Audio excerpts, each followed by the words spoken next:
this is a hot mic. They're all hot mics, but these are turned off. But this is a hot mic, and it's for audio. They won't be able to hear y'all, but they'll be able to hear everybody up here. I just like to give that disclosure because sometimes people say things that they don't realize they say, and it's heard. And you can hear really well on this.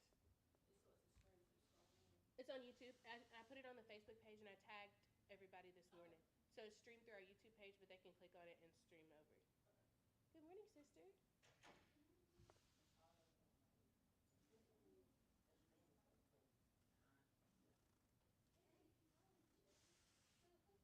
And our first panelist can come up. I'm going to do a little intro, and then I'll let y'all introduce yourselves to everybody, and then that way I can keep us semi on time because the lunch training takes an hour.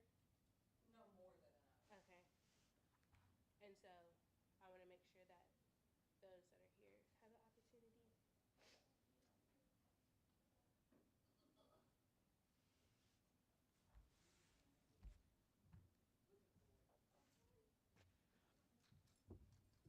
Y'all can keep this for me. Let me get out Jones way. Because I might sit down after a while too. And so then when you speak, just turn it on because if the other one comes on, then it'll shut back off.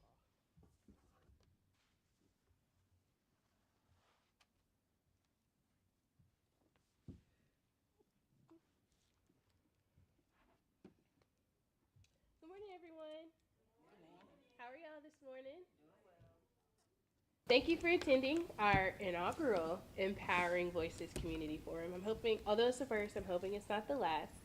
My name is Ariel Williams. I am the pastor of the Daughter of this house. So, You're the daughter of the pastor of this house. daughter of the pastor. Look, I haven't finished my coffee yet either. I'm the daughter of Elder Gregory Williams, who's the pastor of Starrville Church of the Living God, and I'm also a board member for the Barbara Jordan Leadership Institute, who is one of the co-sponsors for this event today.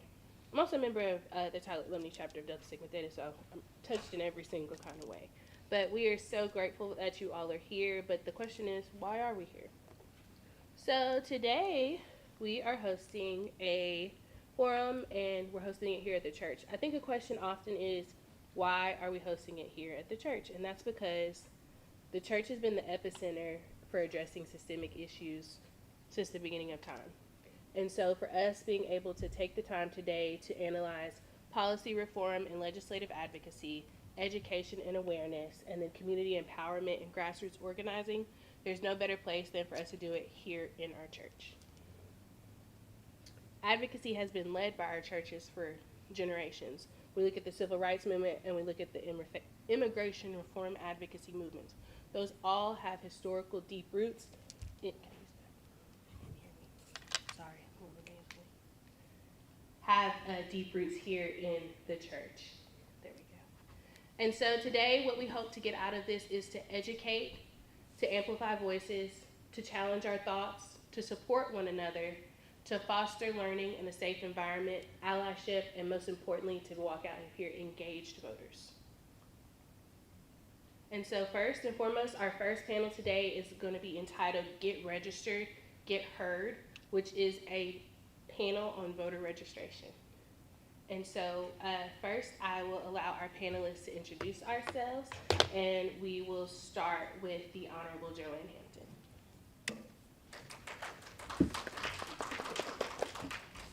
Good morning. Good morning. You know, I feel strange introducing myself to people that already know me. But let's just take a second. Most of you don't know I've been involved in politics since I was 25 years old. I started out working at Jesse Jackson campaign as an East Texas coordinator from Lufkin all the way to Marshall back in the day. So I've been involved in politics for a long time. I've worked with the Smith County Democratic Party. I've been a part of the Texas Democratic Women. I've been an elected official as a city council member and as a county commissioner for the last 20 years. So I have finally retired, so I thought. But you can never retire from the community. You've always got to be involved. You've always got to make sure your constituency is involved in the community. So you may just do myself first and then we go down the line? Yes, ma'am. Okay, so that's me. Good morning, I'm Dee Pendleton, and I'm here today representing the League of Women Voters, where I serve as the Vice President of Voter Services. I'm also a member of Alumnae chapter of Delta Sigma Theta. And I too have been in politics for a long time, but by default. I used to be at the polls with my mom, sitting down, and she worked the polls, and so it was always in me to be a part of the political system as far as being a citizen and being registered. My first election was the presidential election for Ronald Reagan. It was so funny. But anyway, that I had just entered college, and so that was my very first election. I've always been a registered voter. I'm very excited to be here today and to explain a little bit more about why we should register to vote and how we should register to vote. Now we'll pass the baton now to you.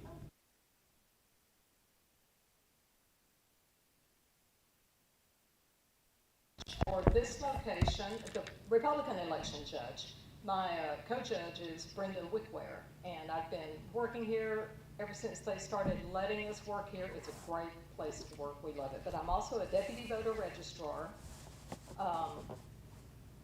What else am I? That's a precinct 46 Republican judge, and this is precinct 46. I live in Starrville, like 2 miles away.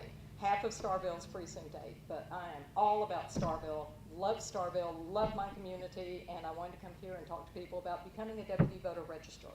So we'll get to that later. Thank you. Oh, you can always share your mics too. Okay. It was easy. We'll share it. Ms. Pendleton, could you give us a brief overview of your role as the VP of Voter Services for the League of Voter Voters? Sure. My role is just to coordinate and engage the community in the voter registration process, voter education process, and mobilization to the polls. Is to make sure that the league is connected to the community and just to explain why it's important for people to register to vote and vote. So that is basically my role within the League of Women Voters capacity. Okay, and the first question is, can each of you share your perspective on the current state of voter registration in our community? Well, we have numerous people that are actually registered to vote, and I can't remember exactly how many. You may know. Like 156,000, yeah, I think. But out of that 156,000, maybe 10%, if that many, will actually go vote. It's important that everyone registers to vote. When you register to vote, that is your voice. Yeah. Your vote is your voice. It gives you an opportunity to visit. It gives you an opportunity to visit with elected officials, candidates.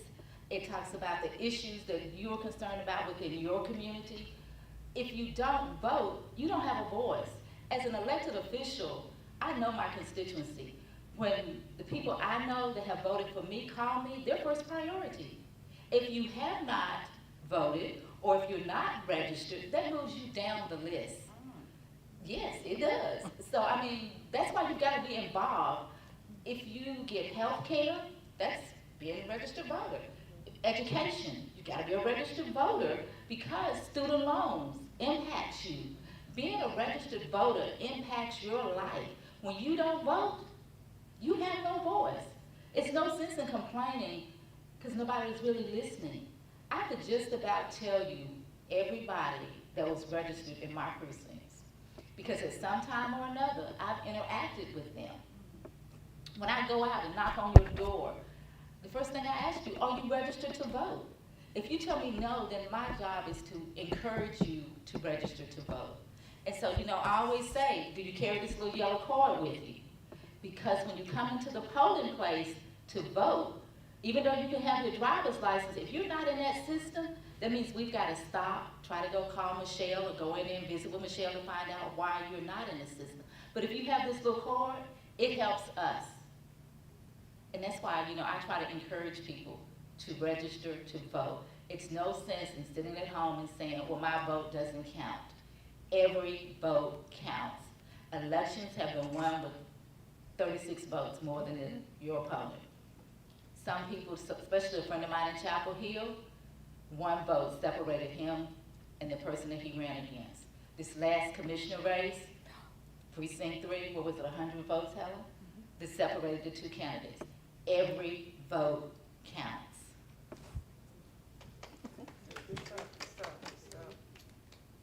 Okay, so statistically speaking, here in Smith County, I don't have the numbers, but they are available on the Smith County election website. That website basically just won an award for being one of those sites that has all the information you need about the election. So you can go and click on a past election and see exactly how many people voted and how many were registered and all of that good stuff. I did happen to look at Texas in the United States, and Texas is about at 49%, which it may sound like, oh, that's pretty good. That's almost half the people, you know, in the state. Same with the United States. It's about that same percentage. But the problem is how many people go to the polls. So that's the thing. It's real easy to register. It doesn't even take about 3 minutes. It's 10 questions on the application. But the question is, how do you get people to go to the polls? And the way that you do that, you have to make it, I call it connecting the dots. How is it important to me? What are the issues that affect my life? And then once you know that, people will go vote. People who've had something happen to them, whether it be aid that they used to get that they no longer get, or they have an issue with police brutality, or whatever it is that happens, all of a sudden they feel the need to go vote. But you should vote all the time. You have to be proactive and be involved before something happens. And it's all right, because historically we didn't always have the right to vote. So by having that right as a citizen of the United States, it's your obligation to register and to vote.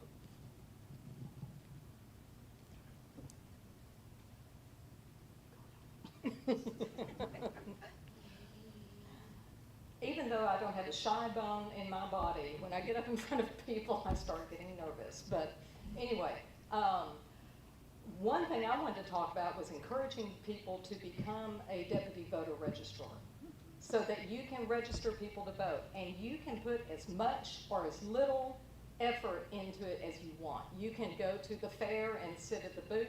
You can go to the events and voter registration events to try to register people. Or you can just carry it in your car, and always carry your packet in your car. Don't take it out of your car like I did 2 weeks ago because I was going out of town and couldn't find it this morning. But you will find someone new comes to church that they might have just moved across town, but they don't realize they have to change their voter registration.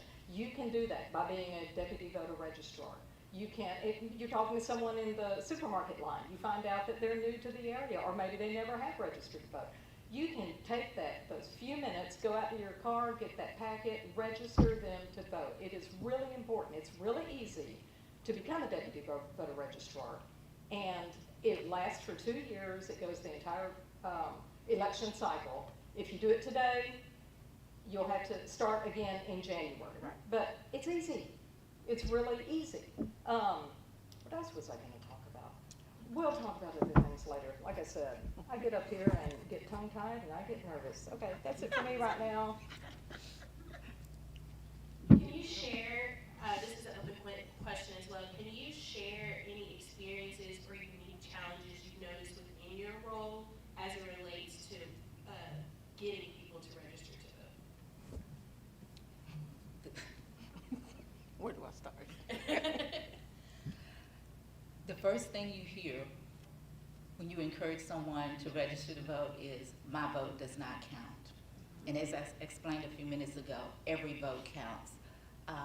I've been on college campuses visiting with students and trying to get them to register to vote. And the first thing they say is, my vote doesn't count. Or I actually had this one student say, well, I need to call my mom before I can register to vote. Yes, and he actually called his mother, and she told him no. You would be surprised at the excuses we get when we try to encourage someone to register to vote. Like Helen, I'm a deputy voter registrar. I'm also the coordinator for the CME Church for registering people to vote. And I serve as a social justice advocate for my sorority, Alpha Kappa Alpha Sorority, Gamma Omega chapter here at Tyler. But getting people to register is really hard because first thing is, well, I don't want to serve on jury duty. It has nothing to do with you serving on jury duty. It's going to impact my driver's license. No, it does not impact your driver's license. All those are just myth. The thing is, you've got to register to vote. You don't have a voice if you don't register to vote. Some people say, well, I'm a felon. Well, if you've paid all your fines and fees and you're off paper, you can register to vote. The elections office gets a printout from the state almost every day telling them who's eligible to register to vote. They send in the names to the state will check them. If you're not sure, go to your local elections office and find out, but make a point of registering to vote. We've been doing this now since the 1800s when we finally were allowed to actually, as an African American, to register to vote. Don't throw away your voice. Don't just sit at home and say, my vote doesn't count, because it does. I can't stress enough of how politicians favor your votes. If you don't think so, look at how our elections go right here in Tyler, Texas. They impact the local as well as the state as well as the federal.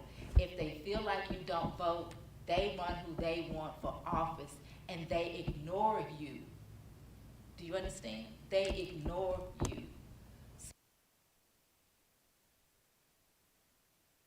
Vote. If you're not sure what the issues are, ask someone before you get to the polls. Do not come into the elections office and ask us for a copy of the League of Women Voters booklet so that you can just figure out when to vote, because people actually do that. You can't use your cell phones in the polling location. Take all that information off, write it down before you get to the polling location. D. All right, so some of the same challenges, people just, I don't know what it is that they think is gonna happen if they register to vote, but again, those are myths. The youth sometimes just don't know, they're not out in the world yet, they haven't had some of the issues, and you have to kind of connect the dots, as I mentioned. You have to make it personal to the person that you want to go to the polls. So sometimes it's not always about you either. There are children that need advocates. There are elderly, your grandmother may need an advocate. So you have to look at more than just what's happening in your life. It's the community and it's the quality of life that you want to have. That vote gives you that voice. Now in Texas, you have to register to vote at least 30 days before the election. So I always tell people, you only register once in your life unless you do something to get you suspended, like move and don't change your address or something like that. So I said, just take 3 minutes, register, and you're done. That way, if you decide later that you want to vote, that's already taken care of. So I always tell them that's the first step. You know, whether you go to the polls or not, get registered.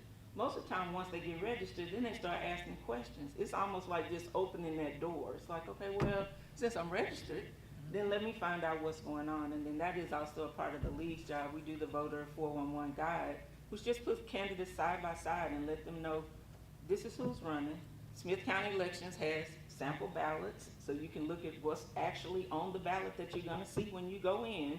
So there are lots of ways, but our job is to educate once they are voted, or once they are registered. But that is the reason why I tell people they should register to vote. It's your right. It's what protects your rights. That's how the country was founded, on democracy. So that is, as a citizen, your right to vote. Well, first I want to say League of Women Voters is a great publication for people to educate themselves. If y'all haven't seen it, it's great. They show the candidates or the whatever is on there. They give a pro and a con. It's great, and so tell people that. About the people thinking their vote doesn't count. A lot of people are just caught up in the national elections. They don't realize how many local elections there are. They also don't realize how many elections we have every year. In May, there's the city school elections. And really, like for county commissioners,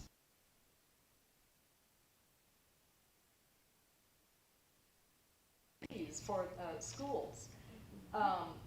These are things that I try to impress on people. Don't get lost in the big picture where you get bogged down and then just, my vote doesn't count.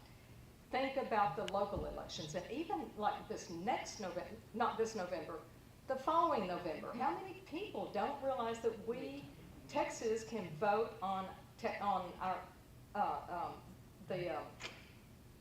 constitutional amendments? We're one of just a few states that have that the one time that we can vote directly on laws. And if it passes, it becomes a law. We don't have to go through legislation, all that, for certain things. So that's what I'm encouraging y'all. I kind of feel like we're probably preaching to the choir here, but y'all go out and tell people all these things and just encourage them to educate themselves. Don't get bogged down in the weeds thinking their vote doesn't count. There are so many areas locally that it does count, and yes, just 2 or 3 votes can make a difference on these really small local elections. Can I piggyback on that for just a second? Okay, on the only one, my vote is only one vote. I always tell people you're voting as an individual, but you're voting with a collective. So you are not voting as a single person. You're voting with everybody else who agrees with what you say. So it's kind of like that scale, and you know, the more that's on one side than the other, then that's what determines who wins. So every single vote counts, because that's the weight that then goes in that favor. So if you look at it like that, you're not voting as a one person, you're voting as a collective. And so now I just want to spend a little bit more time on the challenges in voter registration. In Smith County, what challenges do we see as they differ across demographics such as age, race, or socioeconomic status? And whoever wants to start can start.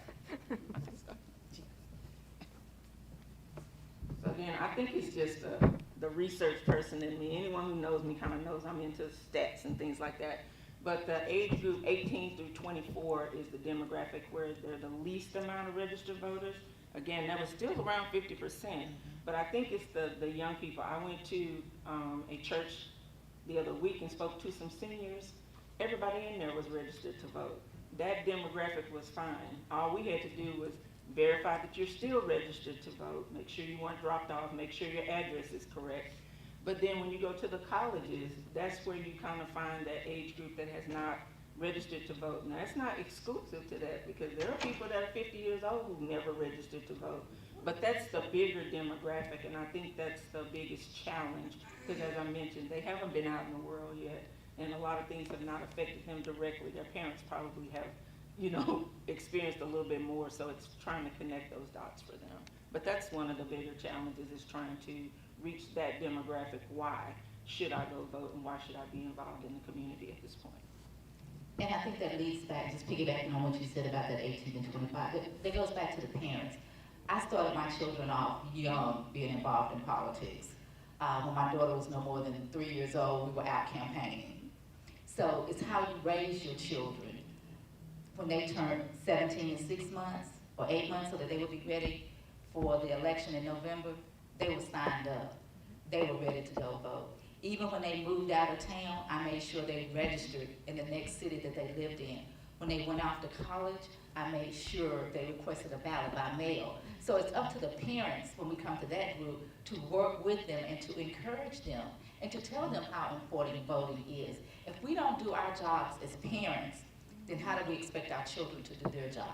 We learn from our parents learn from their parents. So that's where you come with that group. You will find that you're anywhere from 30 to 60 some years old, they're out there, they're voting. Over that age, if they have not voted, mostly it's because someone has not taken them to the polls, or they don't have a way to get there. So that's what we have to take care of our seniors. Encourage them to request mail-in ballots. Make sure you help them fill them out. Don't encourage who to vote for, whatever, but show them how to do it. There's a lot of changes out there now in voter laws. And we want to make sure that our communities are educated on those laws, so that we don't end up in any type of trouble. Because as you know, a couple of years ago, we had people that were acting as VDRs that got in trouble. But it really wasn't their fault, because they didn't understand the process. And that's where he comes in, and Helen comes in, where I come in, to make sure that we can explain it to them and tell them how to do it. But the number one thing, again, is voter education. It's like Dee says, you've got to connect the dots. You've got to see that it impacts your life. We are emotional people. We vote on issues. And if we don't feel like that issue impacts us, then we're not out there voting. The one thing I used to ask during Black Lives Matter, when you had all these young people on the square protesting, What is it that you want to see happen? What is the outcome of this rally that you're having? Are you registered to vote? Do you vote? Because you can scream and march all day long. But if you don't vote and they know that you just screaming and yelling. Your local elections, as Helen said, are the most important elections because what we're close to the people. You can reach out and touch us. You see us at the grocery store. You see us at your churches. And you don't mind stopping us and talking to us and telling us what you want. But the number one question is, did you vote? I worked in an office where it was 5 of us. 3 of us was registered to vote. The other 2 were not registered to vote, but they could quickly call and ask for help when it was needed. Sometimes it's a family member that's in trouble, and you just want somebody to go check on them. That's what your elected officials do. When you have potholes in your streets, that's your elected officials. When you're concerned about what's happening in your children's school, that's your trustees, your TISD trustees, or your Winona trustees, or Gladewater trustees. All that impacts you as a family. When you can't get health care for your grandparents or your senior parents, that's all what? Voting. When Medicare is cut or Medicaid is cut from the state level, that's your governor. Did you vote for him? If you did, pick up their phone and call and complain to his staff. Your state reps, they have local offices. If you have an issue at the state, you call and complain to them. All that goes back to, because we can check, and we know if you're registered. Prime example, of course I wanted all my family members to vote. I checked every day to make sure who voted and who did not vote. I was driving down Palace and I saw my, hey, you didn't vote. He was like, yes I did. The drivers, yes I did. Baby, I pulled that list so quick and said, do you see your name on here? You did not vote. And that's how we work the elections when we want people to go vote for us. We check. If you tell me you're going to vote, I'm going to check. If you tell me you voted, I'm going to check. And if you did, I'm going to say thank you. Because what? When you be able to help you. And the only way I can do that, now I'm going to help you whether you voted or not, but just to say, I want you to register to vote because I may not be the next one in office. It may be somebody else. And they may decide, I'm not doing anything for that person. We have that problem here in Tyler. One side versus the other side. And so when you look at that, this county has that problem. We want to encourage every,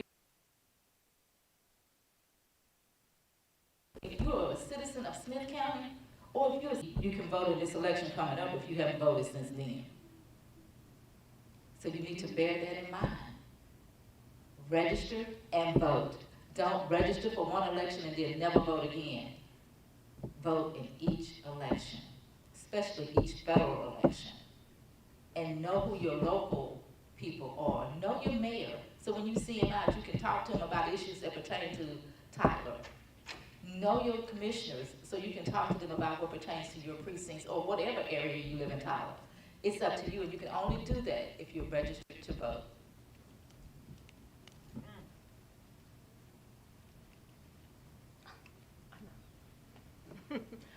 I just want to say real quick about Joanne.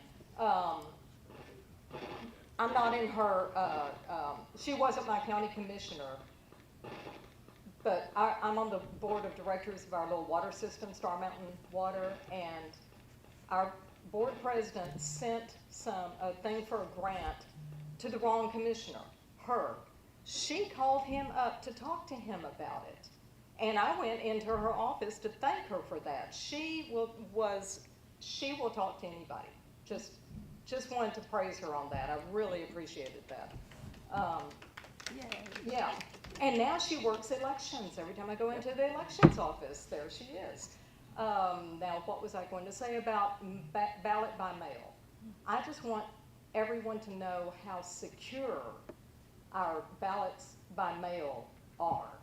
And when I go to, one of my main things as a deputy voter registrar is my mom turned me onto this. She lived in the Adria's senior living center, and she realized that people would move in there maybe just from across town, but from other states, they didn't know how to get registered to vote. And so she encouraged me to come in and start registering people to vote. So now that's my thing, going to senior living centers around near Tyler. And used to, I could take the ballot by mail requests. Now the laws have changed. They have to request that, but I can still tell them about it. A lot of people are skeptical about the ballot by mail. They think that it doesn't count, that it's not secure. And I have worked on the ballot board, which processes the ballots by mail. And let me tell you, it's secure. It is fair. It is an even number of Democrats and Republicans processing those ballots. So there again, I'm preaching to the choir, but y'all let people know. And go in and observe yourself. If you haven't, go to the elections office and start observing how ballots are processed. And you can go in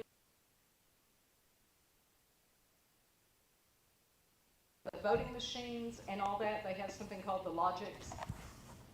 logic and accuracy, where you can go in and watch what Michelle Alcon, our elections administrator, is doing. It's a process she has to go through, that she's in contact with the Secretary of State, and the elections is under the Secretary of State. And you can observe how everything is done, how they double check everything. Am I getting off the subject that this panel is for? I'm sorry, these ideas keep popping in my mind. I just want y'all to let people know how secure.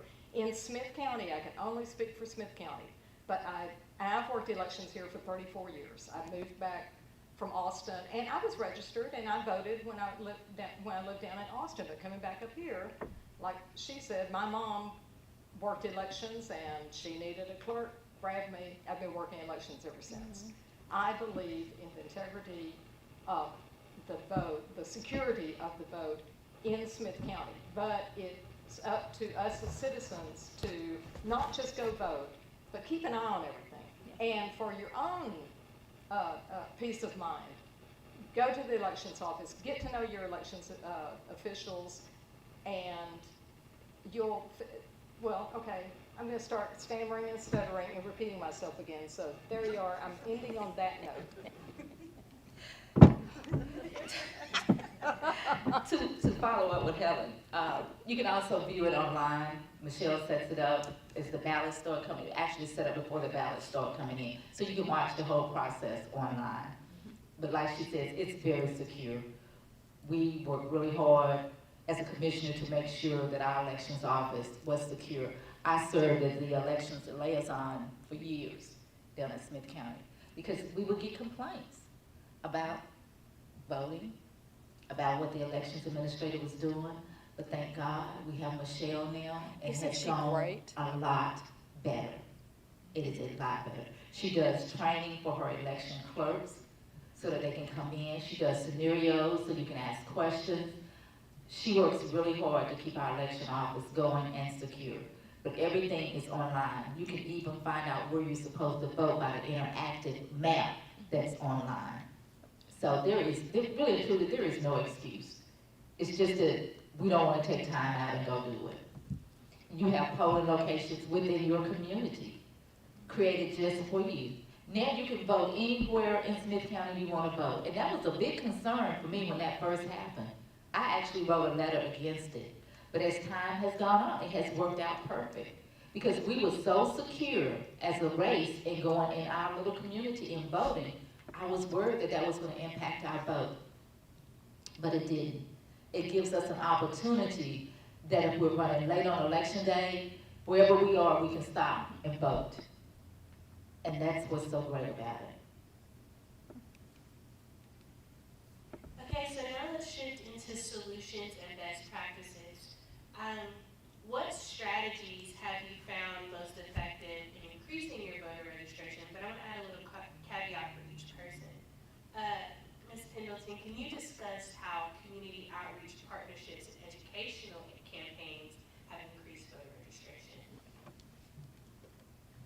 definitely supportive of collaborations. A lot of us are out there doing things to increase the vote, to get people registered, to get them educated, and there's bigger impact if you work together. It's all the same goal, and we have done that on National Voter Registration Day since 2018 at least. We are partnered with Smith County Elections, the National Panhellenic Council, and we go to the universities primarily, as well as the public library and the Glass Center and several other places, depending on how many VDRs we have. And so that we have a bigger impact. It's bigger than what one could do. And so even with some of the people that got trained yesterday, the biggest thing is now each of you go to your respective churches. You divide and conquer. You work together instead of just going as a solo group. So I'm a big advocate of that. And there is success with that. It is a bigger impact with that. The other thing with education, I think that's the area that we really need to increase on. Helen mentioned the boards. I too have worked on the absentee ballot board. And what happens when you work on these boards, you start to notice things that you can then educate people about. Because when you have to call somebody because you received an absentee ballot that had not been filled out properly and tell them that they have to come down now and fill that ballot out correctly, they're like, well, the whole point was me being absentee ballot. I didn't have to come down. So you learn to teach people that in advance. Here's what you need to look out for. Also, the League of Women Voters has videos as well. Go to YouTube if you're a social media person. Put in absentee ballot, how do I do that? And you will see things from Smith County Elections Office. You will see things from the League of Women Voters. So you can educate yourself. There is information out there. But also just face-to-face interaction and talking to people and letting them know how to do things, where to go to get the information, how to educate yourself, all of that has worked better as a group as opposed to individual organizations. Okay, Commissioner Hampton, as you answer this question, can you highlight policy reforms, collaboration with governmental entities, and resource allocations, and how that has helped to increase voter registration in Smith County? Well, as a retired commissioner, the first thing we did, especially when it comes down to National Voter Registration Day, which happens in September 17th this year. We started doing videos. We had different people come in and encourage people to go vote. We made sure we had it in Spanish, we had it in English. We invited community leaders to come in. We did all that. Our money basically comes down from the state for the elections administrator. So she uses that money to buy new machines, whatever was needed, to put signs outside to say, hey, you can pull up to the polling location, call someone, and they'll come out to the car. All that helps people go and vote. If you're a senior, you can't get out of your car, you just had surgery, you can get an emergency ballot if you're in the hospital. All that stuff is available, and nobody knows it. They don't even think about it. You know, we have people when it's pouring down rain, they just don't want to get out their car, even though it's for the disabled. They just pull up to the polling location, and somebody comes out and lets you vote. So all that's encompassed in there. But the main thing is to educate. I encourage people to get online. Flood your timelines with, hey, it's September 17th, National Voter Registration Day. Go register to vote. As Helen said, we know we're speaking to the choir right now. This church should be full of people getting educated, because the first thing they're going to say when they walk in that election office, what we voting on? Do you know how many people I had come in during the election for the commissioner and the city council person? You had more people come in, it was supposed to be one to vote for a commissioner, but it was during the city council race time. And so they were like, well, what do you mean I can't vote? Well, number one, what you want to vote for is not on the ballot. Number two, you don't live in that district. Or you have people come in and pick up a sample ballot, and they look at it and they will go, well, who is this person right here? And you tell them, and they were like, well, I didn't know that was their name. Well, yes. All these things happen during election time. But if you educate them prior to election day or early voting, that helps. Take sample ballots to your churches. Answer the questions there, because you're VDRs, or you're just a regular citizen, but you can still go by the elections office and pick up those sample ballots and take them to your church. Your community meetings, your sorority meetings, your fraternity meetings, your bridge club meetings, your domino meetings, the custom truckers meetings. Corvette Club meetings, Juneteenth Association, motorcycle clubs, whatever. Take it there. Don't hesitate to educate people on what they need to do and what's on the ballot. That's what's really important. As far as the elections office go, Michelle is great, her staff is great about answering your questions. So don't hesitate to go down there and ask. Yes, parking is a little problem right now, but hey, walking is good for your heart. So, hopefully that answered your question. Ms. Lowry, as you answer this question, can you talk about grassroots efforts, mobilization tactics, and the importance of accurate voter rolls? That's good. She said, yeah. Oh, yeah, she's on. By the way, how many people in here know who their precinct chair is? Yay for y'all, because so many people do not. Like I said earlier, I'm the Republican precinct chair for 46, and this is in 46. But precinct chairs, if you are living in a precinct where you do not have a precinct chair for your party, consider becoming one, because part of our job is to educate voters. We don't volunteer to be a precinct chair if we're not willing to do that. What was the question? I had that in mind. Talk about grassroots efforts, mobilization tactics, and the Okay. importance of accurate voter rolls. Well, especially in your churches, that is a really good place to start. Go to, what I do, I go to I sit in the fair booth. People have questions, they come around, I try to answer them. Most of my neighbors know I'm a precinct chair. They will, and they also know that I'm the election judge here. They will call and ask me questions. I am not gonna have a real good, thorough answer for this, so let me pass it off to someone else. I mean, that's about as far as the extent. That's a good. Was that good? Okay, I'm trying, and my mind's gone blank. What else can we do? But I think it's up to the individual too. I mean, each one of us has a different circle of influence, right? So identify those people in your family who just graduated from high school that are going to college. Oh, that's a possible, person who hasn't registered. What about your great-grandparents or your great-parents if they're still living? Are they set? Do they have their absentee ballot? Did they check annual last election so they already gonna get one?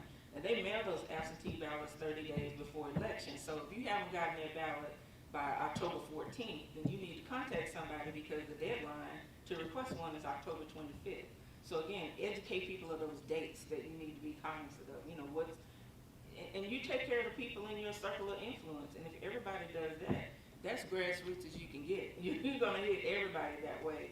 And then like Joanne said, all of your organizations that you're affiliated with, all of your churches, just every chance you get, make that part of your conversation. Continuing on with mobilization, we have that Sunday that the polls are open from 12 to 6. Encourage all church members that have not voted to go vote. The polls open at 12. Most churches now are through by 12.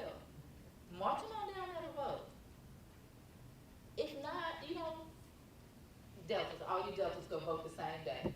We did that with Commissioner's Court one year. We had something on the ballot. We all went at the same time. Because why? We wanted people to see us go do it so they would go do it. So if you are influencing others, and every person in here can influence someone, 4 or more, take them to the polls. At least 5 people. Take those 5 people to the poll and then go out to lunch. There's always a way to mobilize. It's important that more than one person goes with you. So encourage someone else to go. If you have seniors that can't go, say, I'm gonna take my auntie, my grandmother, and her sister all on the same day to vote. Take them in the car, take them down to the polling location. You can take at least 7 people. And they can come out to the car and do it. Bus loads come in from the veterans' homes, from the senior homes. When I was working down at Noonday one year, it was overwhelming how many buses were coming in. Because some people, some areas, they really push that. We've got to do the same thing. We've got to encourage, encourage, encourage. Educate, educate, educate. It is so important. I thought it was something else. Something Michelle, the elections administrator, has requested is for people to get a list downtown of people who are willing to, if someone calls the elections office and says, I want to vote, but I don't have transportation. If y'all are willing to, get on the list that she will call you and tell you, so it'll be, you know, local. Someone in your area needs a ride. Consider doing that. Get it organized with your churches. Let Michelle know that you have people that are willing to do that, and of course, during the 12 days of early voting. And I guess all of y'all know, this is an early voting location this year. I'm really excited about that. I love working early voting. But there are so many times, so many days that you have an opportunity to help somebody vote. So get on Michelle's list. I mean, I know you can do it on your own, but go ahead and let the elections office know that you are willing to go pick someone up if she calls you. Okay, now we're going to open it up to questions. We did have one online first, and it says, what needs to be done on our high school campuses to capture that population to make sure that they are registered? Well, I was just gonna say, to my understanding, at least in TISD, which is Tyler Independent School District, they take care of that. We used to, pre-COVID, would go to the campuses and talk to the senior government classes, and that's where we would try to reach them. Like I said, it's done inside the school system now. However, there are teen groups available that you can talk to and identify people that way. You don't have to go to the campus, but you can identify youth groups and identify those that are graduating or those that are of age and eligible for voter registration. So there are ways to get around actually going in the classroom to be able to reach that particular population. I was gonna say the same thing. Even at your churches, make sure your teens that go to your church are registered to vote. 17 and 8 months or 17 and 6 months, as long as they're 18 by election day, they can register to vote. If you can talk to your neighbors, if they have a teenager and you know how old they are, go over there and say, hey, do you want me to register your child to vote? Because again, that child voting, it impacts what they may need for scholarships or grants, all of it, financial aid, all of it comes through being registered to vote. So you want to make sure you do that. Ditto. Any more questions? Alicia Allen. My question is, keep my seat. My question is, I'm already deputized, so this is good. So my concern is, the getting them to the polls, and y'all spoke on it, but I think more for me is, cause I'm in a catch-22 type situation, Delta, but then I'm a citizen, and then I mean, is there any infractions or anything? Like, if I go pick up people, but I'm not going in on behalf of the sorority or anything, but. And that's what I was gonna say, as long as you're not going on behalf of the sorority, you know the rules, I know the rules, you're fine. Okay. Thank you. And again, I think that's where the collaboration come in, because I know there are a lot of churches that have vans and buses that are kind of organizing to say, you know, we can help since we have that. I know that at the schools, it used to be they would transport the students over. I know Jarvis Christian University is a polling place, so great for those students. They don't have to go anywhere to actually vote. But those that do, that's often a transportation issue for colleges as well. So that's just a matter of identifying and then see who is available, like Helen said, who has a vehicle or some way of mobilizing, and then just coordinating that. But collaboration will help in that. And if you have an organization that's gonna do it, make sure you put that information out. We used to do it with the taxi cab company, and sometimes Uber does it. You know, just put it on the radio, put it out there so people will know. PSAs is always a great way to let people know, hey, this church or this organization will transport you to the polls if you like to go. You're not telling them who to vote for, you're just taking them to the polls. They go in, they vote, they come back out. Y'all gotta say something. Okay. Okay, you know, as we're talking about education, educating about voting. And I know you should saturate, right now we're 73 days, 71 days now, whatever, how many more days left? But what is, once they're registered to vote, I mean, even though we may have their listed names as a, you know, I know who I got connected to or whatever. How do we get, I mean, I think because I'm new to it, I want to know how do I give them the education if I saw them on like if I was at an event. How do I continue to get them educated? Because again, it takes up to 30 days for them to verify if they are able to be registered. So. Well, you're not talking to them about registering to vote, you're talking to them about the issues. Right, that's what I'm saying. They're two different things. Yeah, it's two different things.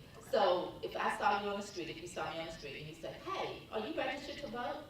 And I said, yes, but I don't even know what's on the ballot. What's on the ballot this year? Okay. You start running down what's on the ballot. And then if I come back, well, I don't know that person, why should I vote for them? You have educated yourself on that person, so you can tell me about that person and how that person can help me. And that may interest me into going in to vote. Okay, that's step by step. That's good. Which the next panel, I think, will talk about education. Okay, so Yes. since I know you Right. and I know your information, Right. so if someone asks, well, what about? Yeah. Okay, that's the education. Yeah, it's Instead just of like doing the Theta process. said, she could tell somebody about me. No, I'm not in her district, no, I'm not a Republican, but she can say, hey, when I called her, she had no problem helping me. And that's what people want to know. You're there for everybody, not just for the Democrats or the Republicans. Right. You've got to represent everybody, because in my district, I have Democrats and Republicans, and I've got to be able to help them as well as everyone else. And prime example, I had a lady, she lived as far back in the woods as you could possibly live. Everybody below her, and she lived up on a hill. She had no water, nowhere to get water to her place. All she had was a well, and she was pregnant. Her neighbors told her, no, you cannot come across our property to get water. So she called me. So what I had to do is I went out, I visited with her, saw where she lived and everything. I had to get the county to come within the county's right of way in order for her to have water. Because you know what people said? She never been living back there. But she needed water, and she was pregnant. So you have to, you gotta know that the person that you're gonna vote for has your best interest at heart. Did I know that lady's from Adam's Cat? Nope. But two things, she was pregnant, she lived back in the woods, and she needed help. That's all I needed to know. Now, if I just sit at my desk and say, oh, I ain't gonna be bothered with that. But no, I took the time to go and see for myself what needed to be done. And that's the kind of elected official you want. You want somebody that's gonna care. And that is so important when you're trying to convince somebody to go vote for someone. Okay, I'm through. That's what I needed to hear, the education, because the education, when we say education, it's like educate to vote, why you should vote or whatever. But when you hear stories like that or more examples, just educate, know who and what is going on. Okay, that makes it takes a bigger spectrum. Thank you. Go to your county commissioners' meetings or city council meetings. I used to do it regularly, schedule means I can't now, but start going, see how they act, see how they respond to things, and let them see you. That is another thing. Yes, it's great to have, I'm sorry, a politician up here. I'm not But- a politician. What, okay, what, can I? Public official. That's it, because I never considered myself a politician. I know, Because it's it's all probably about public servant. public servant. Well, semantics, I'm sorry. I didn't mean it in a bad way, but she knows from that side how it works.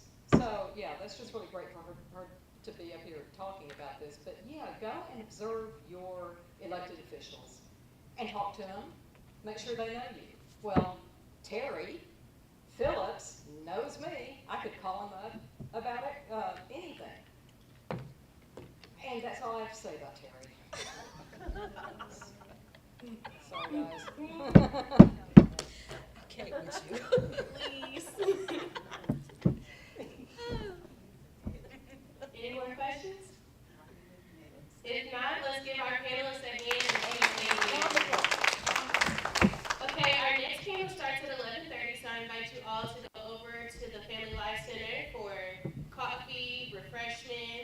pictures in front of our beautiful display that has been set up, and we will resume at 11:30 promptly. Thank y'all. That was fun. I enjoyed doing stuff like that. I did too. I'm sorry I'm such a dork. You're fine, you're fine. But I'm passionate about Yeah, elections. that's it. I am. That's why I went ahead and came up here and did. But you know, when Melissa asked me for a photo, I don't take selfies. I don't get portraits made. So she I just went pulled mine back off to the website. 2017 You're funny. and On found floppy disk, right? it was in my photos because I'm not even on Facebook or anything like that. I found that. Oh, and you're welcome to take your name placards because I got them for the next one. I think this is funny. The only time, because I'm election. You're elected official. The only time used to, what's his name? John Strauss down at the Texas legislature. He would send out these really cool Texas calendars to, I guess, all the election judges in the state. Because every 2 years I would get one in the mail that says, "The Honorable Helen Lowry." That is the only other time I've seen honorable in front of my name before this. Really? So yes. I do it for all elected officials. Oh, okay. I typically do. Okay, it just makes me, Where is this thing? you did say we could take it, right? Yes. Yeah. Oh, Hector's here. Where is he? Because I was going to ask him, who is my Let me go plug my phone up because it's gonna die. Yes, ma'am. Oh, you guys will actually do DVR training? Yes, ma'am, at 12:30. Okay. It's gonna be in here because the food trucks are gonna come. It's gonna be in the gym because so the food trucks. Okay, yes, ma'am. It'll be at 12:30. But if you wanna take a picture, maybe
like we just did it. I think that's the way we just did it. Yeah. But if someone send your flyer with QR code on it, Oh, okay, okay. Your phone will scan it. how? Is a scanner on your phone? It is yeah. So, Or you okay, take a picture and it'll come up as a scan. yes. So you're talking about like in essence, let's say a flyer. Yeah, Like, like literally, that- like the Like flyer. that one with the QR code on. QR code, you saw it on Facebook, right? So you either click on the picture, download it, or screenshot it. On iPhones now, in the corner, they will have a QR. Do you have a flyer, the flyer in your phone? See, look. Okay, that's what that means. When you Go do back down, that, go back down. I that's- seen that. That's the QR scanner, boo. They got that, but Or that, you can use your phone, Uh-huh. and it also gives you an option to scan with your phone. so she scanned it with her phone, but also let's go to, okay, let's see if it does it. I don't know if it's gonna fully do it here, but, oh, it's acting up. Oh, cause we ain't got no service, that's And then- why. And then you can also use your phone and just tap in. If you have an iPhone, you can tap. Tap what? Tap our phones together and you can get it to my contact information. Yeah. But usually on their picture, it will have like a little QR code, and you can like highlight words, copy it, click on it, all of that. Showing your age. No, No, that's okay, my it's fiance showing my didn't tech know, need. he didn't know, and he a whole tech person, he was like, why y'all keep on putting QR? I was like, it's in your photos, like, I had to show him, he was like, oh, said, no. Now, better recognize, better come So, over here and get this Bishop, the intern Yes, ma'am. situation. I'm sorry, I was trying No, to. no, you're good. So I'm with the Barbara Jordan Leadership Institute. We hire fellows from Texas College, Jarvis Christian, Wiley, SFA, Lamar, PV, TSU. And so we are trying to hire, we don't have any right now for Texas College. And so we're trying to tap in, get some coming. They'll do voter registration, they'll do, host community events, host something on campus, off campus, trying to really get the people out to vote. And Okay, so this is, because we already are planning a voter education piece. Okay.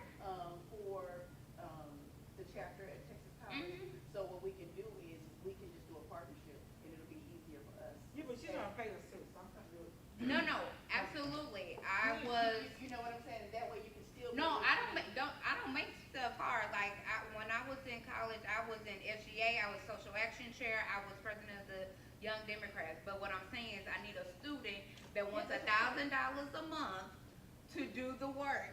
So we want them to partnership. But do you have somebody that might be interested to be a fellow? I can get them. Okay. They can pay $1,000 a month. That's what I'm saying. Right now, I'm talking a lot with the dates, you know what I'm saying? So I can get you somebody. Yeah. It's not gonna be a problem. Okay. It's Yeah. not gonna be a problem at Yeah, all. yeah. And we will, of course, I tell people to work smarter, not harder. If you are, I'd rather you be in multiple organizations to collaborate. Don't, yes.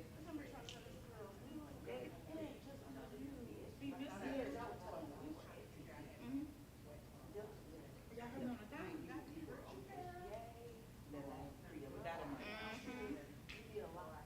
Yes. No. And you collaborate across the board. Everybody trying to do the same program. Put them all in that's how I do it. I still do it now with my work and everything.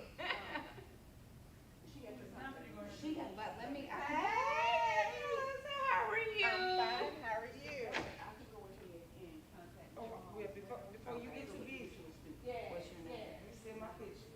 903. Oh, 903. Like, 279. 10:30.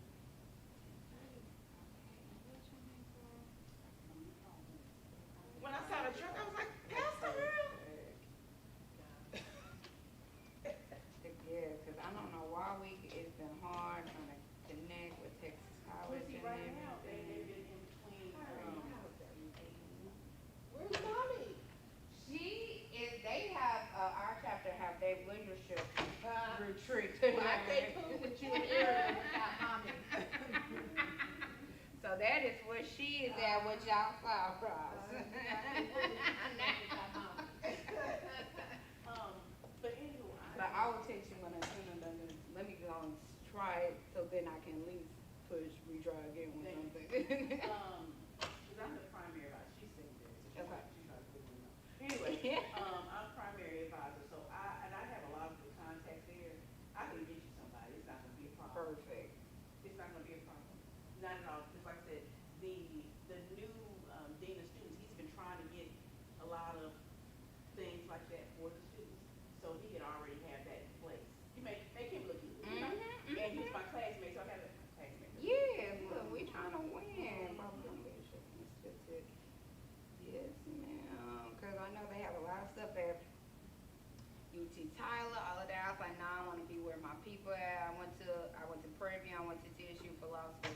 So I was like, I'm here for HBCUs, trying to get us involved and get our students up and everything. So And do you have like a, I will, flyer? I will email it to Okay. you. What might you use? I'm gonna text you. Text me your email. Mhm. Gotcha. I'm not, I don't know, tell Eric I have to leave kind of early, cause I forgot that today is my day. My sister's getting married, and I have to get fitted for my dress. Oh, 'cause yes. I mean, well, not fitted, but my dress altered, cause I bought Yes. a dress from David's Bridal, Mhm. and it needs to be altered, you know. It do. Be altered to my fittings, yeah.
it official? Mm-hmm. And those could be at the post office.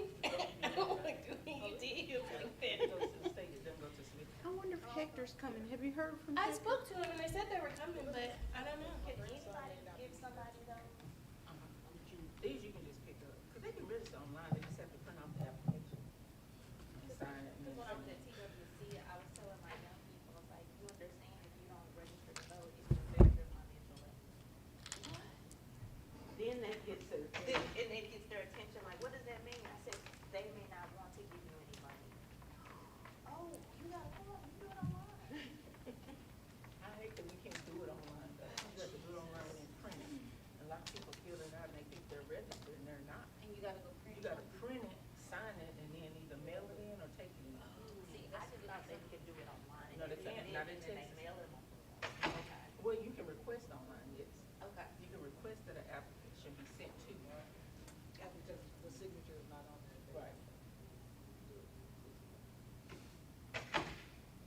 I'll just be you two. That's okay. We can adjust.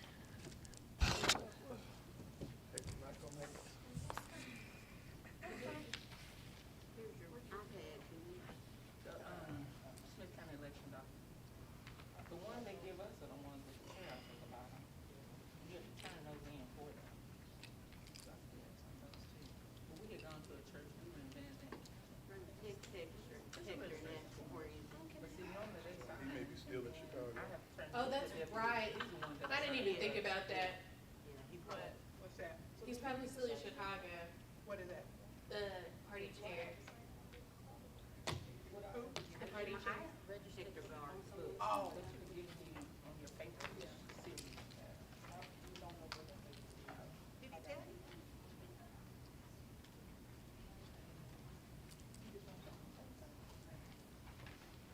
Good to see you, First Lady.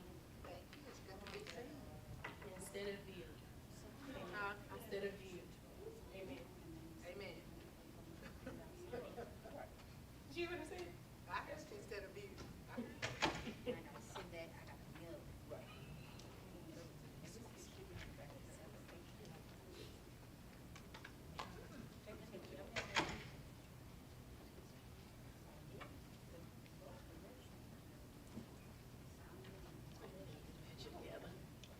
All right, good morning, good morning, good morning. Good morning. We are getting ready for our second session, but I just want to add a caveat. If you are doing the registrar training, leave this panel at 12 and go out this door and get your lunch so that you can start promptly at 12:30 for the training.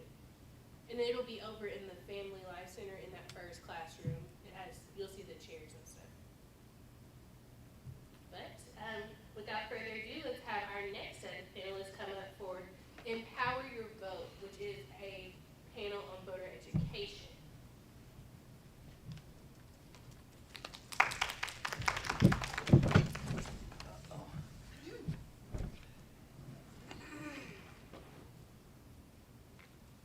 And we will have our esteemed panelists to introduce themselves.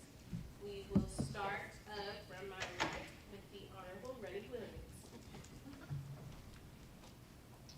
Thank you. As Ariel said, my name is Ronnie Williams, and I'm the Smith County Precinct 10 Democratic Chairman. I've served in that position about 2 years now. Been in the political arena, both partisan and nonpartisan, for a long time. Back in 1982, I was elected the precinct chairman in this precinct. I think I served for a year, but then I got married and we moved out of the precinct. So I was on the precinct chairman for about a year. I served on the Chapel Hill School Board for 21 years, so I ran several races there. As I said, I'm the precinct chairman in precinct 10. We have about 3,200 registered voters in precinct 10. The last election in 2022, like 41% of those voters actually voted, a little over 1,200. And it's generally a reliable district for Democrats. But the last election, we were outvoted in every race by the Republicans. So just kind of the state of where we are right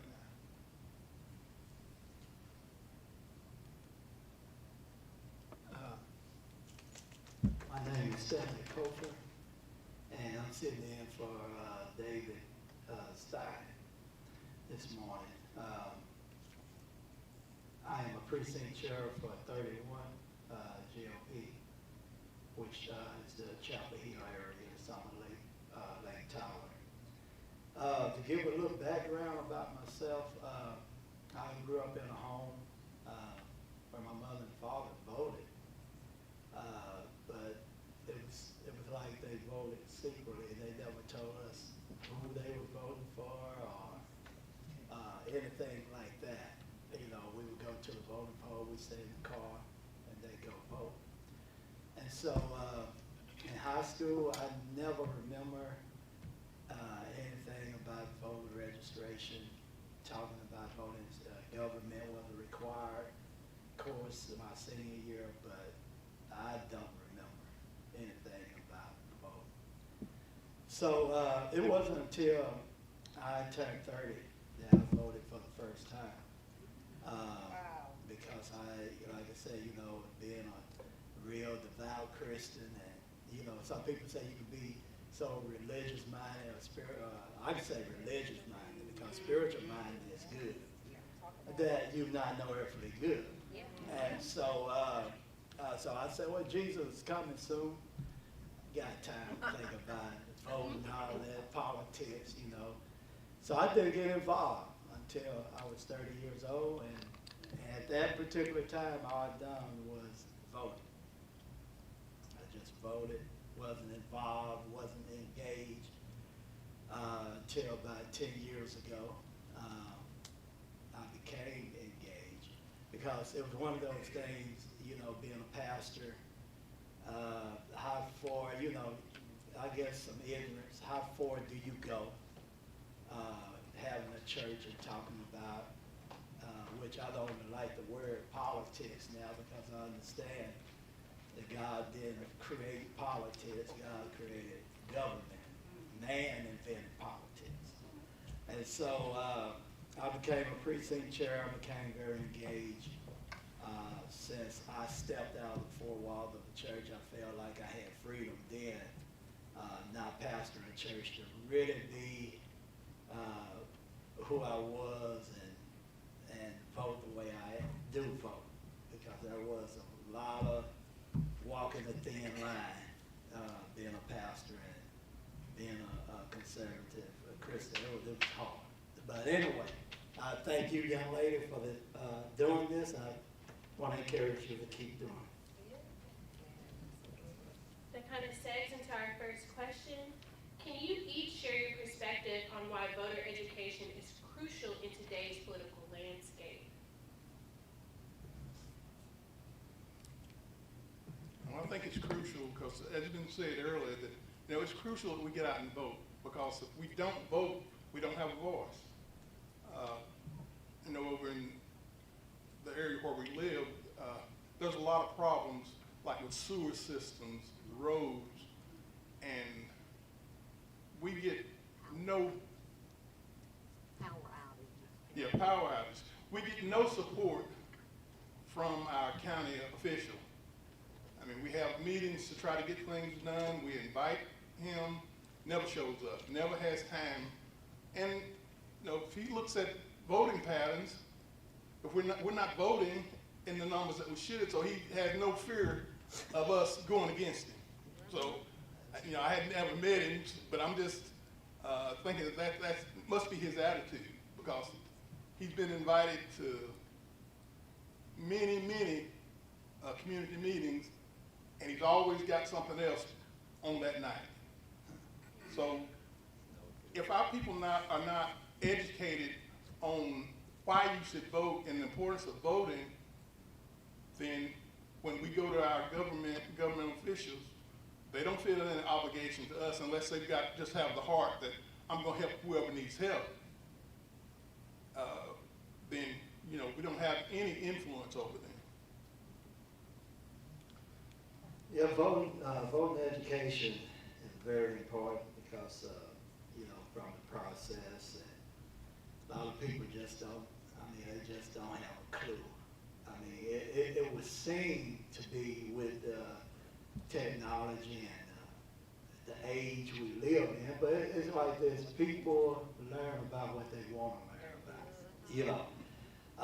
So voter education matters because voting for the first time, or even, you know, it can be very challenging because a lot of people still don't know that they can vote anywhere. I mean, they just don't have a clue. I mean, and all of this has been set up for convenience. And I love convenience. You know, Southside Bank said they are the most convenient bank. I don't bank with them personally, but convenience is important. I mean, to be able to vote outside of your precinct is very important. And people, I think if people know that more so, it's better because they feel like they have to go. Some people say, well, do I have to go downtown and vote? I said, no, you can vote. And sometimes I give them the listing of where they can vote. And also awareness. I try to bring awareness to people, man, that our ancestors, man, Yeah, they died, yeah. bled, and cried to be able to have the opportunity to vote. I mean, like I said, I didn't do it until I was 30, but ever since I come to the knowledge, hey, you can't stop me from voting, you know. And I often say the strongest voter suppression is when you have the opportunity and you don't vote. That's the greatest voter suppression that it is. And so you can't stop me from voting from, even with the union election. We just had, I worked for Train, we had a union election. And people just don't want to go vote. I mean, I understand you being busy. You know, you have football games, basketball games with your kids and work. But man, priority has to be taken to make your voice be heard. So, yeah.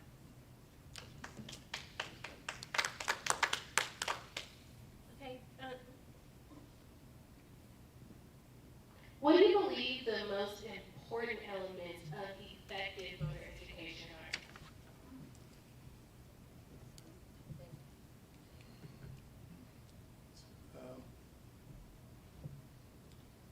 I guess we need to somehow relate it to the audience that you're speaking to.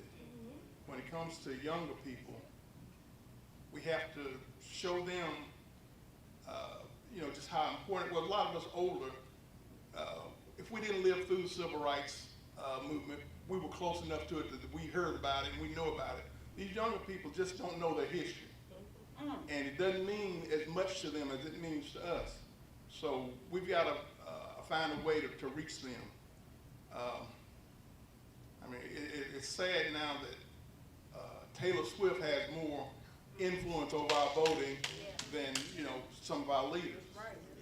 So we got to meet them where they are. If they're at TikTok or Instagram, we got to become familiar with those technologies and get there with them. And again, we still need to teach them the history because you got to know your history. To get to where you want it to be, you got to know where you came from. And I think if more of our younger people knew the history and knew what sacrifices were made for them to be able to have the privilege of voting, then they take it more seriously. But it's on us to teach them that history. Amen. So the question is, what do you believe are the most important elements of effective voter education? It's providing the information. I mean, providing them with information on when is the deadline to register. And then you also, you know, the voter education material, which it's a whole lot out there. I mean, I know with the information that I get, I mean, it's so much voter education material out there. The basis is providing voter education material that cover the essential things every voter needs to know. Checking and updating their voter registration. There's one thing I don't see people utilize a lot is the circle that I'll be with is votetexas.gov. I mean, that's one of the simplest ways people can look up. I send people there to look up to see are they active registered voter. And I think we need to utilize that a lot more because this younger generation, that's the way they do stuff is online or what have you. And it's simple, and on Facebook, social media, you can just put that link and they can go there and find out if I'm registered to vote and how to register. Very simple.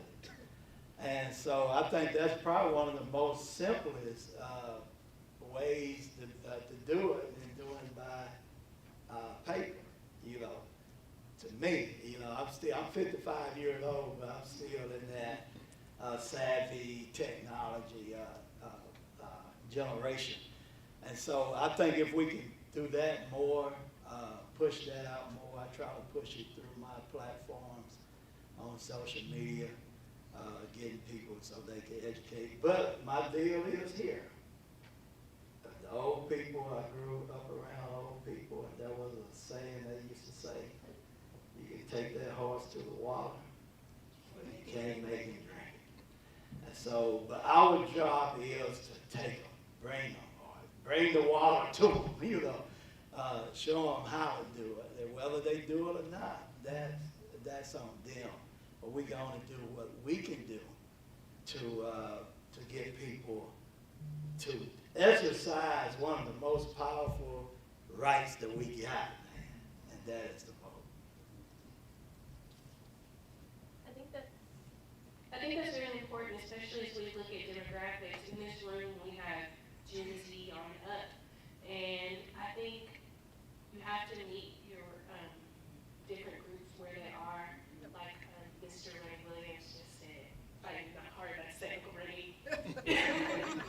But that just kind of leads us to the next thing. How do we tailor our efforts to reach different communities? Like here in Smith County, we know that Smith County is traditionally red, and then as we come out here, it has a different ideology. And so how do we meet our different communities versus Winona versus North Tyler versus South Tyler versus West Tyler? How do we meet our specific demographics and communities where they are? That's one of the things that I'm kind of wrestling with in my precinct, because it's a large area. It's not that heavily populated, although trying to reach 3,200 people could be problematic, and it's 77 square miles of land, so that's a big area. In my area, what I'm thinking about is there's a lot of people that go to church, so that's one area you can reach out to. The school system is, it's the biggest industry in the district, in the precinct, so you can tailor toward the schools and sporting events. Most people have a phone now, and they get text messages. You can use text messaging, email, and that kind of thing to get to them. Facebook ads. But you've got so many different types of people. A lot of older people, they may not have a Facebook account. They may not have TikTok or whatever. They may not be phone savvy, so you got to find a way to reach them. You can use traditional mailing, I guess, to reach those people. So there's a lot of things you have to take in consideration, and some of them are not cheap, so it's hard to actually come up with one thing that fits everybody. You got to have a multiple prong approach to it. Amen. I was just saying a quote by John Lewis. He said, the vote is precious. It's the most powerful nonviolent tool we have in society, and we must use it. One thing that I know that the GOP does, we have like the Hispanic, the Spanish month is coming up, September the 17th through October. Maybe September 15th through October 15th. But they have a big deal at Bearfield Park. We've had the Hispanic Republicans with us at that event. There was a time or two that we even showed up at the Juneteenth events. So we try to do as many events that we can. And also the fair is what is one big deal that we connect with a lot of voters. And so I think you just have to use every resource that's possible that you can use. I mean, it can be expensive, it can be inexpensive, but that's what some of these organizations get all this money to be able to do all the mail outs and all of that. And as a precinct chair, you know, I'm like you, Brother Williams. How you doing, Mr. Brazil? Or my precinct is huge, man. I mean, it's so huge, and and one of the struggles I'm trying to do at this time is develop captains, because it's just so vast, and then you have so many people that live. I mean, they got big properties and it's gated, and I'm not about to. I'm not about to go up and try to get in there, you know, and it's a challenge, you know, being a black person in Smith County in that precinct. It's probably 97% Caucasian, and for me to show up at a gate and knocking on the door, I just not going to do it, you know. So I'm trying to get some captains and stuff and try to put on a centralized location event to where we can bring the community together and engage that way. So, like I said, you just have to find out what works, and it's sometimes not the easiest thing to do. But with like I said, with the GOP, we do different events with the demographics and communities going outside the box to show up at a Juneteenth event. I think it's something that's huge. And so, but anyway, we just have to meet the challenges where they are and take the opportunity. All right, and have joined us is our Smith County Democratic Party Chair, the Honorable Hector Garza. Mr. Garza, we'll throw you right into the fire. Can you discuss the importance of issue-based education and understanding our party's platforms? Yeah, understanding the party's platforms. First of all, I'd like to sincerely apologize. I'm running late this morning. I just got back from a Democratic National Convention in Chicago, so I was honored to be a delegate there. And I just got back, and I was literally unpacking to come back, so I apologize for running a little late. Okay, the question being the education? And understanding party's platforms. Okay, understanding the party's platforms. After this weekend, you know, I grasped a whole lot, and I've seen a whole lot as far as the Democratic and the Republican platforms. I've seen the Democratic platform, and every platform, both platforms, have some tremendous meaning to them. You know, and it all depends on the listener. You're listening, and the listener behind the story is the one that's going to grasp it. I mean, we as Democrats and you as Republicans or Democrats are going to take your own task, your own view, your own opinion on which way they go. But the importance of voting behind these platforms, I would reach out. In fact, in a couple days I have a CEC meeting, and I'm going to express to my team, to my club, the importance of really listening. You've got to really listen to the message out there. The Republicans will have a message, and I think it's a wonderful message. I really do. The Democrats have a message, and to me it's an even more important message. But the thing about it is that if you take the time to listen to both platforms, you'll be amazed. A lot of people are going into this voting without knowing what the platforms are. A lot of people are going into these voting elections without knowing why you're voting. And it's tremendously important to sit down and take the time and listen to your candidates. And this is not just at the presidential level, I'm talking about your local levels also. When you're talking about your state representatives, when you're talking about your congressmen, your senators, I think it's very important to not be blindsided and not. One of the things that I want to push away from, and I will tell my own party this, one of the things I want to push away from is voting your party. Just because you are a Democrat, it doesn't mean you have to vote Democrat all the way. Just because you are a Republican, it doesn't mean you have to vote. I honestly want to see it get back to where people listen to the platforms and they listen to their candidates and they honestly know what they're voting about. It's not about the party. Don't get me wrong. I want a Democrat to win. I really do. But it's not about the R and the D word anymore. Okay? It's about the P word. It's about people.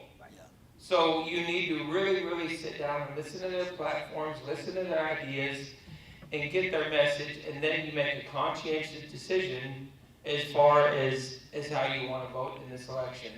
You know, once again, I'd love to see you vote my way, you know, but I think it's important to get out there to the masses that they need to honestly just, and before you vote, once again, listen to the platform. Listen to what they have to say. That's going to be the most important thing that you can do. And when you go vote, you know, this election, take somebody with you. Take somebody with you. We're noticing it. And in Smith County, the lack of voter interest, people have gotten away from going to the polls. You know, they truly have. And it's like, well, you know, my vote doesn't count. My vote doesn't count. You know, your vote counts tremendously. Your vote is your voice.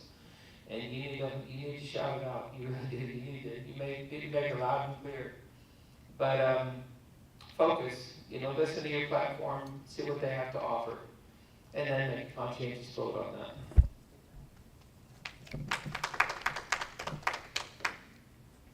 That just kind of segues into the next question. We have some important down ballot races. So how do we get our voters excited about those down ballot races? Because everybody's walking in, these are who, I'm either going to vote for this person or this person, but they're not addressing the senatorial races or some of the other more important races that impact local elections. So how do we get our communities excited about the down ballot races? Open advice. You know, this being in a presidential election, you're going to have a certain amount of enthusiasm because people are going to come out to vote in the presidential election.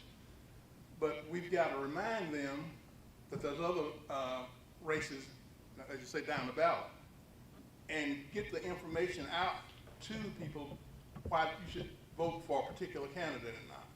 So the getting people out to vote this time, I think, is going to be, you know, relatively easy. You know, if it was a year where we didn't have a presidential election, yeah, you see the percentage of voters drops real low. But it'll be fairly high this time. But with so much attention being paid to the presidential election, we've got to make an extra effort about those down ballot races, about the Senate race here in Texas, about, I mean, here in Smith County, the Smith County Commissioner's race. You know, there's plenty of other things that we need to get people excited about. And it's a matter of educating our voters on what the issues are, and this is why this particular person would be best suited for the job and get the things done that we want done. And just as before we go, if you're gonna do the deputy registrar training, please go and get your lunch so that by 12:30 you'll be ready for that session to start. But let's continue on with our questions. I want to piggyback a little bit before I get to that, what Mr. Garza said, you know, because that's something that I really want to push, to take the D and the P off, the D and the R off, I mean, and just show what the candidates stand for, and let people make a conscious decision. I wish that's the way it was, but it's not. But it can be, I think we do have some material out there that we can present with that information on it, because I think that's very important in educating people on the issues. Because a lot of people vote, I hope I don't get in trouble saying this, but a lot of people vote dumb. They vote dumb. They have no clue about who they're voting for and why. In Texas, in the 2020 election, only 66% out of 17 million registered voters cast a ballot in the 2020 general election. 45%, 45.7 registered out of 17.7 registered voters cast ballots in the 2022 midterm election. But this right here, Smith County, out of 157,173 registered voters, we only saw a 22% turnout in a joint primary election, and that is pathetic. That is pathetic. So, as I said earlier, you can bring the horse to the water, but can't make him drink. People just don't. And this election, like you said, Mr. Williams, we probably will see an uptick. Maybe, what's y'all estimation? Probably 70%? You think it'll get over 70%? We had 66% in 2020. And people have the tendency of voting more on the general election because it's more publicized or what have you. So the down ballot election, most of us, majority of us, and are going to vote straight ticket, what we call, which the Republicans changed it up to where you have to go down now and pick, you just can't vote straight. But we still do straight ticket, just not doing, just can't hit one button. But there's gonna still be people who does that, who just go and vote for the president and that's it. But I take my time and I go down every one. And sometimes I have to, I think it's illegal. You can take your cheat sheet. Yeah. You can. Yeah, I figured it was, but because I've done, sometimes I have to, especially on the propositions. Man, you can't remember all that stuff. I mean, 20 of them, I think we probably had the last election. But anyway, the down ballot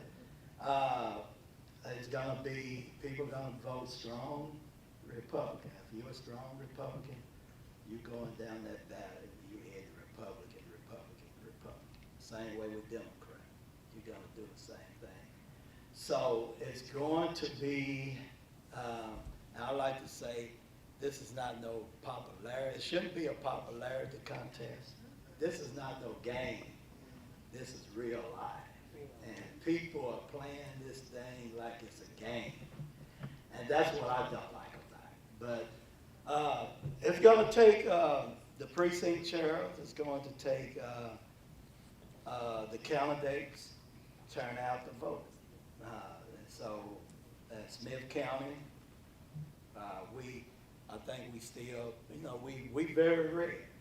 And we're gonna continue to stay red like that if the Democrats don't get out and work, because there's a lot of people who just don't vote and are not registered to vote. At the fair, when they come to the booth, you'd be surprised. A lot of, sometimes we think there's a lot of black folks that are not registered. There's a lot of white folks that are not registered. So, so it's an open field out there to go out there and get votes. You know, you both of you gentlemen hit it right on the head. You really did. But there's one thing that we need to really look at as far as down ballots. All right, down ballots. This church was not built from the top down.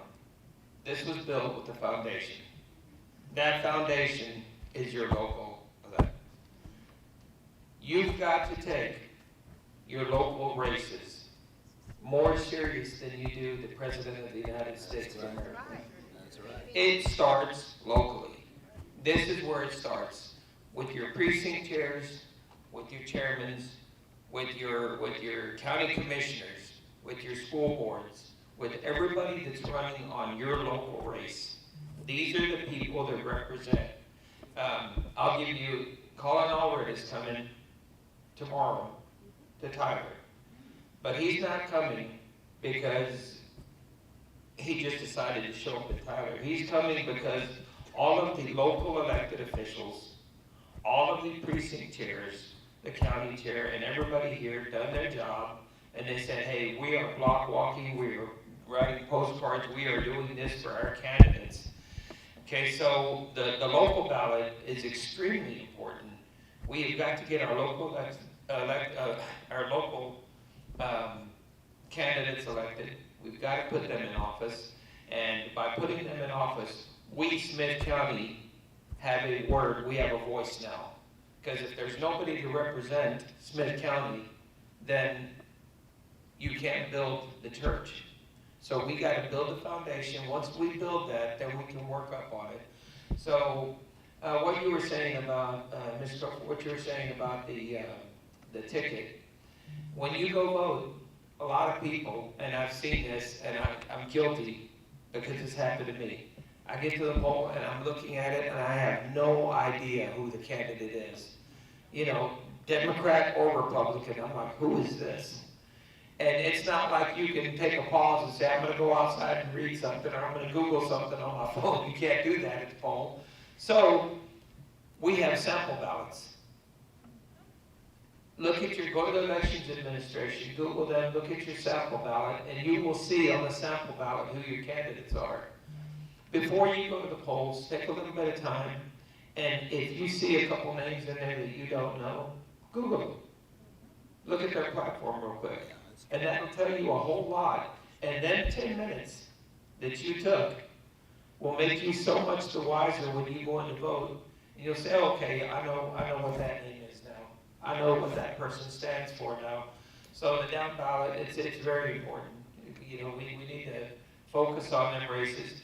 And going into, you were saying, do we expect 70%? I believe we will hit more than 70% because of the interest in this race. And sadly, I will say, I'll just admit, had it been Joe Biden, Trump, then you might not have had as much interest. But the way this race is shaping now, I believe we're going to have a wonderful turnout. That kind of segues into our next question. How do you all think that Gen Z and Gen Alpha, so those born from 1996 to the present, or to like age 18, so whatever that is, how do you think Gen Z and Gen Alpha will drive this election?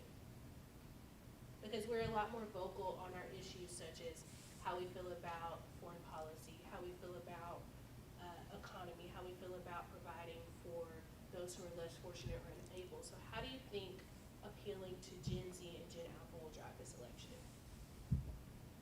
I would hope that it would drive, there would be participation. But one thing about young people historically is they don't vote. We've got somehow to encourage them, get them excited. And we've seen some excitement here lately. So maybe that will drive them out. But unless we get young people excited about voting, it's really hard to depend on the young vote. And there's some things that could be done. I mean, this generation, I mean, they're the digital generation. Why we can't vote on our computers, I don't know. I mean, it can be done. It can be safe. I mean, I've been an IT professional for 45 years, so I know we do everything online. We bank online. I mean, and we trust, and that's our money. And we're trusting people. We're trusting online with our money. We pay our bills online. Why can't we vote online? That would increase voter participation more than anything. And it would make it faster, easier. But, you know, I don't know that we could get our legislators to approve that, because a lot of our legislators, it's not their goal to get more voters. They want to control who votes. And you know, that's a sad thing. You know, I hadn't even thought about that. I had not even thought about that. Is everybody familiar with the firm GOTV? Yes. Get out the vote? Yes. Okay, well, we focused around a new saying this election, and it's GOTC. It's get off the couch, okay? Instead of get out the vote, it's get off the couch, all right? And boy, I tell you what, if we were able to do that, I mean, if you want to stay on your couch, stay on your couch, but hit the button, you know, vote. That's a heck of a concept. I hadn't even thought about that. But getting the younger generation out has always historically been a problem. We are starting to see a shift to where younger generations, you know, our Generation Z, our Gen Z, they're starting to look at it and they're starting to realize something's wrong. You know, something is wrong. And they are starting to get interested. We hear it at colleges where we go. We hear it at schools where we go. Wherever we go, we're starting to hear a little bit more interest in it. And I think that we need to keep trying to pique that interest, because, you know, we're not doing it for us anymore. You know, our time has come and our time is almost gone. You know, I'm sure that most of you in here will be doing it for your kids or your grandchildren, for their future. It's no longer about us. You know, we're doing it about them. So we continue to try to push out the vote to them and try to make them realize that it's their world now. It's their vote. I have 4 kids, and now I guess in that age range, I have 31-year-old twins, 33-year-old daughter, 34-year-old. They're millennials. Those are grown people. So, They are grown. so when you say Generation Z, that's Gen Z is age 28 down. Yes. 28 down. Okay, yeah, that's a good education for me. I hear about those Gen Z out there, 28 and down. TikTok is doing a great job on education. I mean, whether people like it or not, I know some quote politicians want to get rid of it, but it's a very powerful tool that because when my daughters was that age, they was getting a lot of education off of TikTok. You know, it's still you have to cipher through all of that, but and they would, you know, they became motivated. I know 2 of them became motivated to vote because of what they learned through TikTok. You know, so I would appreciate if that, just like everything else is changing. I mean, you have AI preaching now, you know. And if somebody gets saved through AI, Paul said our glory to Christ is being preached, and souls are being saved. One thing that me and Helper talked about that we have, I have reached out, and haven't got that reach back, but I don't blame it to your heart. I blame it to your business. He's a busy man like I am.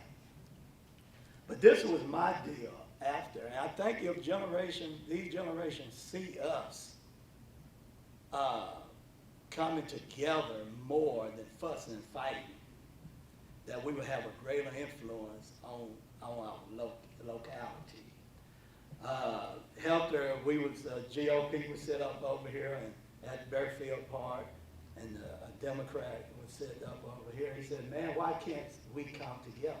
This was my idea. I said, regardless of who wins the 2020 election, I want to work with whoever, regardless of your political aspiration, religious, to do the common good for all men.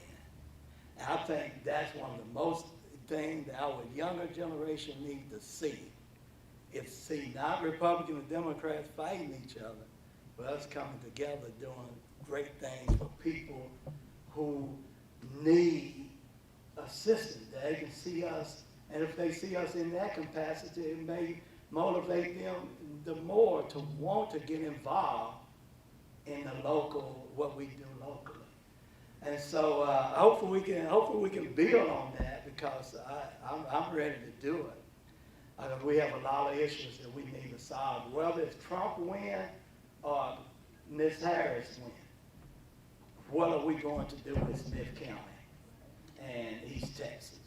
How are we going to function regardless of what they do up here, what are we going to do down here? I know I kind of got off subject and chased a rabbit in a rabbit hole, but anyway, I think that may I ask you how old you are? I'm 27, so I'm Gen Z. So you are that Gen Z. So you may can educate us on, it'd be good if we had a 20-some-year-old on this panel, you know. Our future senator will be on the next panel. Who is that? All right, great. May I comment Yes, on what sir, he just, absolutely. I want to just comment briefly on what he said, and I appreciate that comment, I really do. I think it's about us grown people setting an example. In the years past, every time a Republican would hold a rally, the Republican Party would hold a rally, Democrats would show up and they would protest it. I've made it very clear to our party that the day you see a Republican gathering, I don't want you to protest. I want you to take a couple of cases of water to them. If it means that much for you or you to stand outside in a 90-degree day and you believe in it so much that you deserve a case of water. You know, we ask the same. You know, and I think that setting the example by doing that, and by not, you know, every time a Democrat has a rally going or something like that, you know, we don't want to see everybody in trouble outside and everything else. I'd like to shake hands with anybody and say, I don't care, you are my neighbor, you are my friend, you know, we get along. Why does the word politics have to be in the middle of this? So, on behalf of us, the party, if you have a gathering, you will not see the Democratic Party there protesting. If you do see us, it's because we're giving you a case of water, a couple cases of water and some ice. So kudos, I like that. You know, we need to set the example and work together and show our younger generation, our Gen Z, we need to show them that we can get this, and by effectively working together, we can effectively have a better government. I think they must have took the heed of the message, because I stopped by Ted Cruz rally on the way here and I didn't see no protesters. So. And I probably may show up tomorrow. Where is it going to be at Monday? Tomorrow it will be, calling order will be tomorrow at Liberty Church from 3 to 4 o'clock. Okay. And it's a free event, everybody's welcome. You know, the Texas Minority Coalition, we have a banquet every year. And there was a Democrat candidate was invited by somebody who believed in what we do. And I had a few Republicans say, what he's doing here. I said, man, hey, why not? I said, why not allow somebody opposite you in?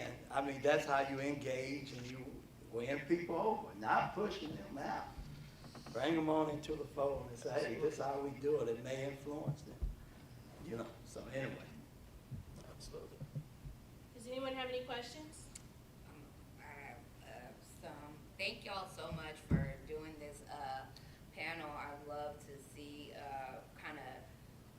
wide range of perspectives and even how some of them are similar. So I know y'all mentioned a lot of times about the DNR. A lot of times we see that on the ballot, and I think overall we've all gotten lazy, both voters and elected officials, because some elected officials know that if I run for this party, even if I don't align with this party message, I'm gonna get the vote because I know how the areas. We have seen undercover Democrats that are just, in essence, are very conservative, and Joe Manchin. We have seen, we have seen a lot of well, also the Dallas mayor as well. Just switch but parties. Just to switch parties, but we also have seen a lot of, I have not seen a lot, but I've seen in some areas where, well, in Tarrant County, I could see a lot of people who might have a more middle, might be semi-liberal in some ways, some conservative in some ways, but they run Republican because they know that Tarrant County is a big Republican area. So they're like, I'm just for me to get in office, I'm just run for R. With that being said, I agree that we need to remove that because now it allows us to really look at people for who they are. And it also brings in third parties. What can we do to make sure we include more of third party candidates? Because sometimes, and I've seen in this election, really on the more of a progressive side, no one was happy with Trump or Biden. They're not really happy with Kamala sometimes as well. So they're like Jill Stein, third party candidates. How can we break this kind of two-party system here in our nation overall? It's going to be a difficult thing to break it nationally. I believe more, like the county or like the city. It's going to be a lot easier because, like, you have the mayor. You have the mayor race, which is nonpartisan. You have, which the county people do run Republican and Democrat. But this is what I've envisioned, and it may be gone on before this even happened. But I wish, because we are so divided, and it hurts my heart, so how divided we are, especially when we as Christians.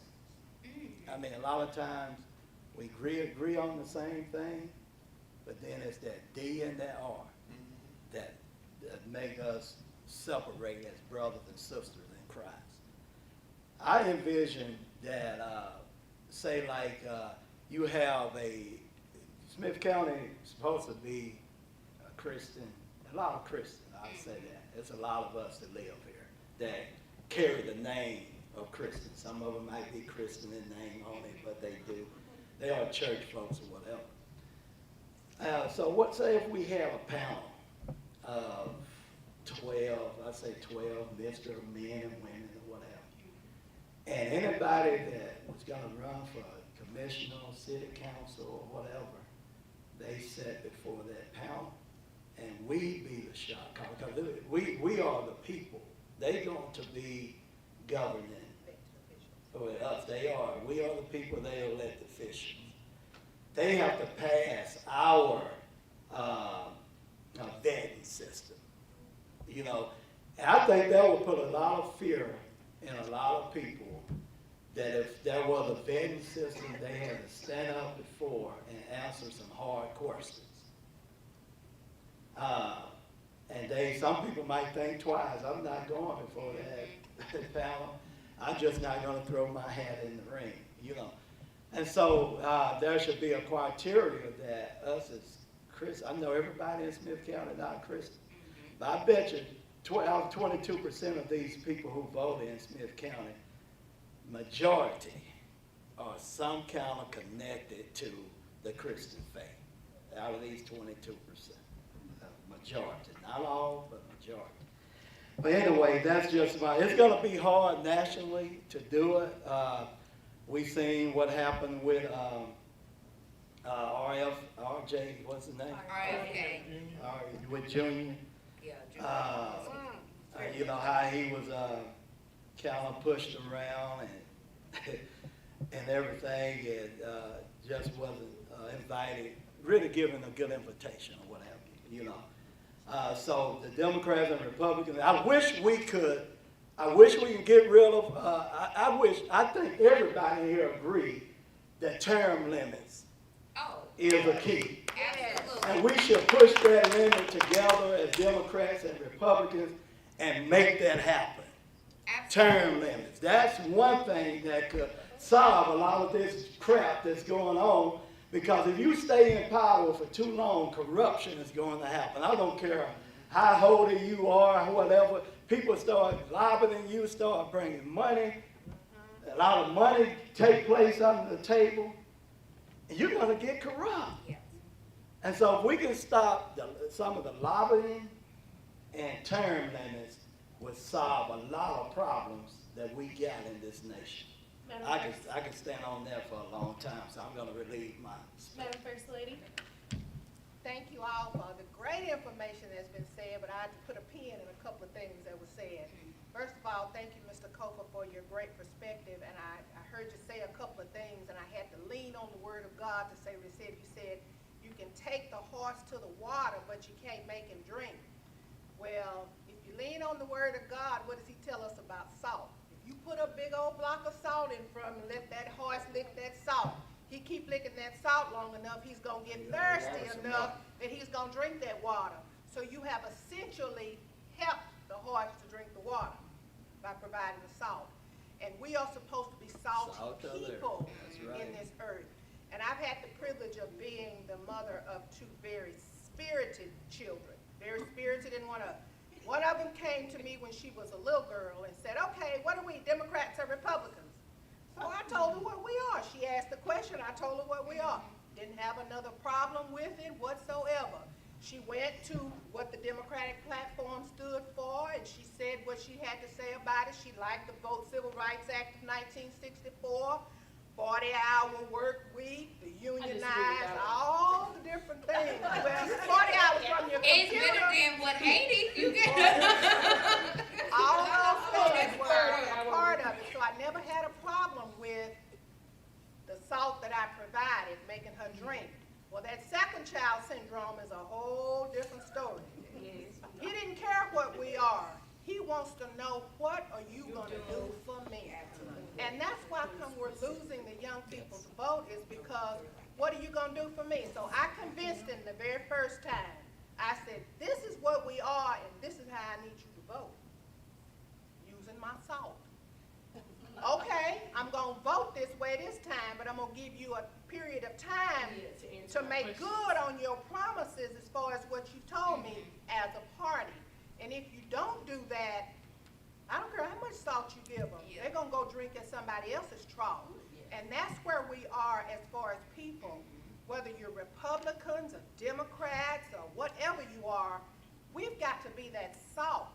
And the salt sometimes talks about the reform. Now, I grew up in the lap of a mother, and I believe to my soul she is the party that she was, because she loved the unionized platform. That was her thing.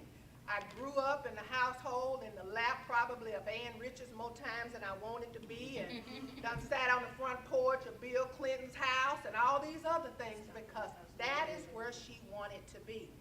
And so, but it's not like that for these X's, Y's, Z's, and alphas and all of those. I get them mixed up myself. But they are what they are. But just like you said, that is our future. And if we don't provide the salt that they need to get there,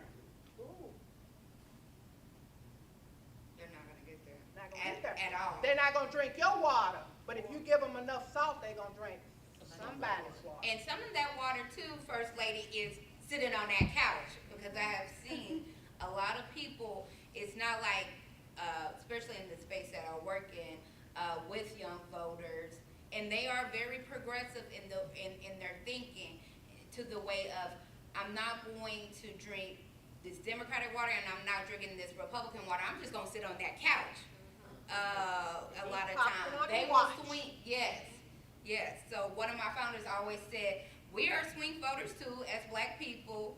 We're gonna either swing a whole election in a way, or we're gonna swing on our porch. And so it is very important that people are bringing those actual issues to them and being inclusive to others. I think that's the issue that maybe is bringing some division. Because I agree with you. I am Christian in my spirituality, but also there is a lot of different perspective on the spectrum of what is Christianity, what is Christ-like, what are we understanding the interpretation of the Bible. So even if we had a panel of, like you mentioned, because I would love that, I'm sure that we'll have half the table believing one way of what Christ would have done, and the other side believing something else that Christ would have done. So if we, I guess that gets into some deeper too. If we can figure out what is more Christ-like of loving each other, other than alienation, then we could get to a more inclusive of working across the aisle, and then it could be just politics, DNR, other than morals and values being hindered. So. Yes, Commissioner Hampton. First of all, thank you all for being here. Chairman Garza, I do agree with you on some things. Whether I'm a Christian or not has nothing to do with the way I vote. So that's the first thing we need to remove. You can't tell a person whether they're Christian or not. It's not your place, it's not my place. My place is to study the issues, study the person that's running for office, and then I can decide who I want to vote for. I will tell you this, I would vote for Kevin L-Type any day. Yeah. Kevin and I served on city council together. We're like minds. When Nathaniel left Commissioner's Court, I told him, I may not can vote for you, but remember, I'm one of your constituents as well. So if you don't do what I feel like is better for Smith County, I'm not gonna vote. Not only am I not gonna vote for you, I'm gonna ask other people not to vote for you. I'm gonna campaign against you. Now, when you wanna talk about the Democrats and the Republicans, you gotta first get through the primary. If you can't get out the Republican primary or the Democratic primary, you're not gonna be on that November election. So you need to know who you elected at that primary level, so you'll know who you're gonna vote for at that general election. Now, most of the time when you get there, your local people have already been decided. Yes. You got a commissioner's race that needs to be decided. Everything else goes up. You need to know, as both said, you got to know the platform, you got to know the issues. You got to work on telling people what those issues are. You got to study those platforms. I can't go out and tell you to vote for anybody if I don't know what they stand for. That's right. That's where it all comes down to. The Democratic Party need to get themselves together. The Republican Party need to get themselves together. And then we can make some good decisions. It's very easy to work with a nonpartisan group. But it's hard when you're working with a partisan group. I've had the pleasure of serving with 4 Republicans and be the only Democrat. Compromise is everything. That's right. That's right. I couldn't get anything done unless I could compromise. Absolutely. And that's what I did for my constituency, because that was important to me. You gotta give a little bit and you gotta take a little That's bit. right. And that's what politics is all about. And as far as your panel is concerned, I had to sit before that panel of ministers. They told me I had to get up and pray before them. My Bible tells me to go to my secret closet and pray. Yeah. Not before man. Yeah, that's right. But you know what? I did it. And I did it well. So people will run if they want to run. You cannot stop them. You got to change it at the top if you want other candidates on the ballot. Your third-party candidates, the state has to say they can be on the ballot. They need to do their job if they want to be on the ballot. That's all. I just want to say about the party platforms, we build the party platforms every 2 years, and so many voters do not realize they think, I don't know how they think the platforms happen. They think the platforms start at the top and they just have no say-so. The party platforms and precinct chair, county chair, all three of y'all know the process of how the party platforms are built. So we build our party platforms and we hold our public servants to those platforms. So educate yourself about how it's just, it starts with in the precinct, in the primary. It starts in the primary. All those resolutions and propositions that are on those actually are going to the party platform. So I just wish more people knew, and we need to educate people about how we build the party platforms. It's not just something that appears magically and we have no say-so in it. So there you go. And by the way, Hector Garza is one of the most approachable people that I've ever known. He is great. I've worked with elections with him. He's cool. Okay. Thank you. That's truly what it's all about. I've had the pleasure of working with Republicans and sitting beside them and Democrats like. And I think that it's important what you all are saying. One of the things I couldn't agree with more is the term limits. I've made it very clear to my party that I will no longer be there. This is my last term. This is going to be my second term, and I've made it very clear that I am paving the way for somebody else, because I don't think, the same way I don't believe the president should be there more than 2 terms, then I shouldn't either. So I've made it very clear to them I will stay 2 terms, and that's it. I was going to stay 1, but I was kind of begged to stay 2 or twice, so I will stay twice and no longer. Doesn't matter who's running, who's not running. I believe in that. But the word Democrat and Republican, as we were speaking earlier, we need to get it to where I will vow here publicly, and I will tell you, even if it costs me my political career, I will tell you that I am not going to stand by any party that tells me you cannot do this or this or this or this. That's the problem with our platform. That's the problem with the Democratic and the Republican platforms. If I believe that Joe Minster is going to be a better candidate than Bob Marley, and he's Republican, I'm going to vote for that man. I'm going to vote for who I think is going to be the right person for the right position. And that is what we need to get to. We need to quit associating 100% on our party. We need to say, I would like to see it to where when people approach you and they say, are you a Democrat or Republican? I would really like to see them, somebody say, I'm a voter. I'm a voter. Because a lot of people do not want to affiliate themselves with parties anymore. They're tired of it. So what's wrong with saying I'm a voter? I'm not Democrat, I'm not Republican, I'm a voter. I think that's what we need to get to. I think something's going to change. Maybe the next election, Helen can help me on this. There's going to be closed primaries. Oh, no. Yeah, we're talking about closing the primaries. I think that was the proposition in the Republican platform in the primaries, because we had people switching from Democrat voting for Republican, and so they're looking at now closing the primaries to where you can only vote Democrat. If you're going to vote Democrat, you vote Democrat. If you vote Republican, you vote Republican. So that's going to come up in the next legislation. And so this, so that's I did not know that. you didn't know that? No. Okay. I hadn't heard that. That's something I got to talk to Michelle Alcott about. Okay, you don't register. There again, that is from the Republican platform.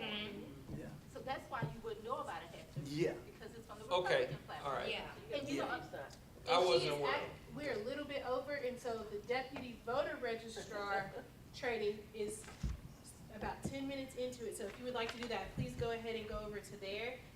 Otherwise, y'all are welcome to stay here and we wrap this up, or you are more than welcome to go to lunch at our wonderful food trucks that are outside. But I want to thank you all. Let's give our panelists a hand. And then You're either welcome to stay, finish asking questions, or we can lunch, or if you had to go to the training so that you get your completion and your certificate, go over to the training.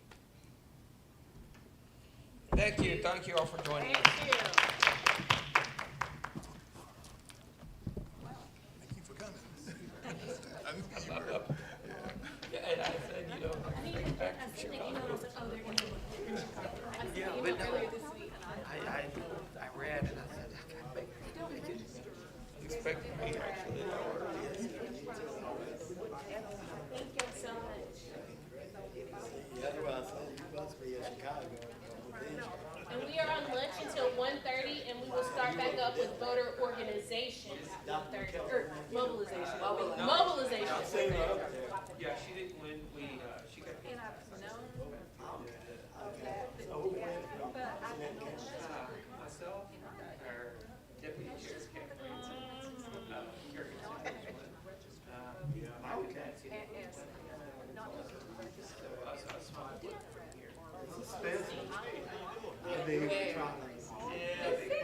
Oh, thank you. We're almost $2,000.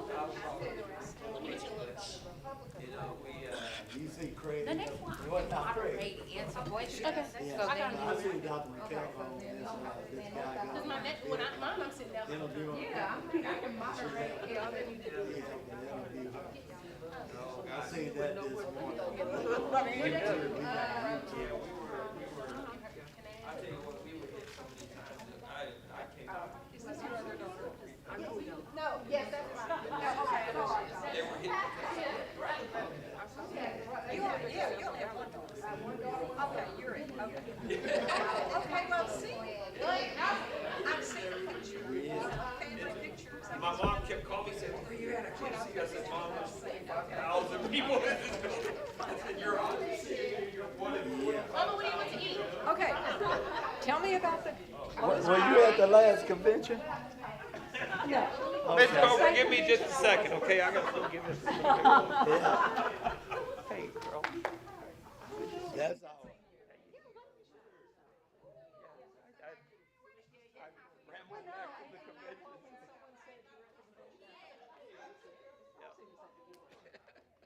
Yeah, that was put as one of, I don't know if it made our top priority.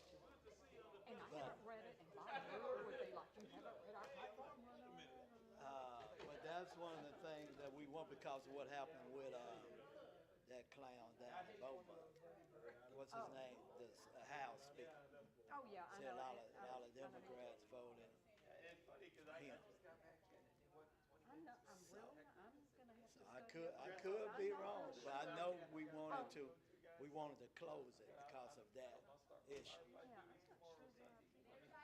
I think I feel pretty good about it in a way because it keep the Democrats from interfering in our election. And they interfering in the wrong way for the wrong reason. So that's the only reason I agree with it. I'm gonna look into, Because I'm I gonna study on understand it that. that way. So I don't know if it's gonna get passed in legislation. I'm gonna But if study it up on do, that, I because I won't. didn't know, and I can be really, like, things can just go right past me. I hardly think outside of Smith County. I'm all about getting people working the polls.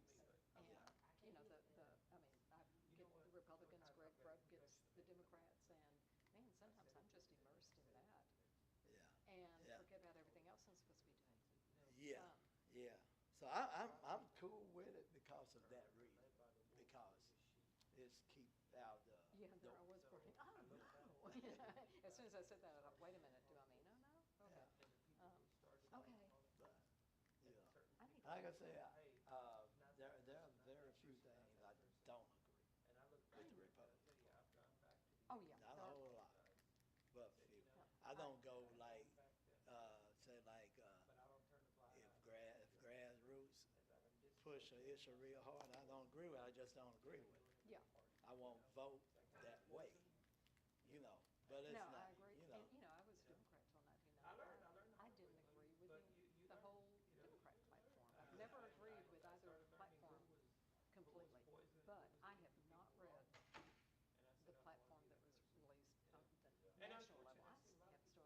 I've read it, and I think it's beautifully all these written. people that, I that love we it. were led to But a lot of people have an issue with maybe there was nothing wrong. the Maybe way it was we, a wolf like, that the was way, to them, you the know? pro-life So, was written. either I don't way, have a it's problem changing. with it. It's changing. Because You know, the CDC we, now, we wouldn't, I wish well, I'll you'd say go- it like this. they are 30 Is- to 40 people, and they are nothing. Trump but is not looking for a national ban. fun field, Because you what, know, to me, respect a people. federal ban, what's the, if it, what's, to Oh, me, what that was don't the happen. use of That putting don't it back happen to at the all. states if you're gonna go back to a federal ban? Let the states decide. And so it doesn't say anything about, but we got to be wise as serpents, and harmless as Yep, there's something doves. flying around. So we have to be wise when it comes, you can, this is one thing Bush said when he was running. He said, Dan, so you gonna abolish abortion? He said, America Hard is not ready to abolish. But he done everything in his power to limit the scope of abortion. And that's the way we have to be. You can't do, you know, you got some people, they like conception. Okay. I mean, Right, I'm gonna grab these that's, I that's think not that's going. extreme. I mean, Personally, yeah, I mean, I do, you know, I believe, I agree with the 6 weeks heartbeat. You know, you got the heartbeat. But, what I've have heard now, I don't know how true, I need to do my research, but this girl came and spoke at, you familiar with care recovery after, Yeah. abortion? But this lady that spoke at the last, she was dynamic. And she said, what is happening now is that it's becoming. Please, he's in the office. Keep yours. You can. Okay. It's I kept mine because it said honorable Helen Lowry. I'm like, wow. It's becoming a, I lost my train of thought, like, When you mentioned care. yeah, this woman, she has powerful insight. I mean, it's, that's outdoors. You gonna go to the food truck? No, But, I'm not. I've got my protein bar. But what she was saying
door open so people didn't have to walk all the way around for lunch, and so I'm gonna close it so I can cool back off.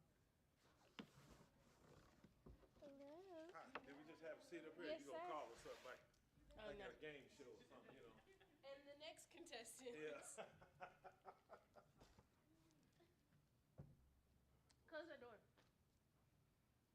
It's because we had it closed for lunch. I mean, open for lunch. How you doing? I'm fine. Honorable Derek Choice. Yes, ma'am. That's Are it. you related to Richard Choice? Richard Choice, Stevie Choice, Stevie Choice? Johnny Choice. I am Otis Alexander's daughter. Otis Alexander. Otis Alexander. And Choice's oldest son. Oh. Now you done broke it down. Yes. And Choice's oldest son. Okay. Yes. Yeah. Forever I thought that Richard was my biological grandfather, and then I didn't learn until I got older. Oh, okay. That my dad had a different daddy than his siblings. Oh, okay. But as far as I'm concerned, he was my grandfather. Only one I ever knew. Yeah. Mm-hmm. Yep. I am kidding. Those, my dad and their dad were brothers. So, yeah. And who was your dad? Herbert Choice. Herbert. Okay. I have to tell my mama when I get home. She know my dad's family better than he does. Oh, okay.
I'll talk through it. Y'all enjoy y'all lunch? Yes, thank Yes, you. it was very good. Glad to have it. And now earlier, I know I was not here doing the introductions. I come a little late too, but my name is Kanae Turner. I am the executive director for the Barbara Jordan Leadership Institute. And so I'm so glad to join you all today, and having started early, but we still, because we have to be prepared. It takes time to really educate our community. And even if we are preaching to the choir, y'all know the duties of getting out other people. And that's the whole point of this whole panel here, of strengthening in unity how we can mobilize, now that we know kind of learning about the platforms, learning how to register people to vote. Now, how do we register and then get them to the polls? And so it takes the efforts of the community. And I am joined up here by Ms. Odette, okay, Alexander, and JP Choice, the Honorable Derek Choice. And so we're going to get into kind of little introductions of each other. So I'm going to be moderator and panel. I'm going to do that double duty today. But we're going to be more of a conversation about the work that we do. And so with the Barbara Jordan Leadership Institute, we bring a comprehensive approach to leadership based in action through voter education, advocacy, and leadership development. We are out of the Dallas-Fort Worth area, but we cover Dallas-Fort Worth, East Texas, and Greater Houston area. We tell people all the time, if you're not in the DFW or Houston area and you black, you're in East Texas.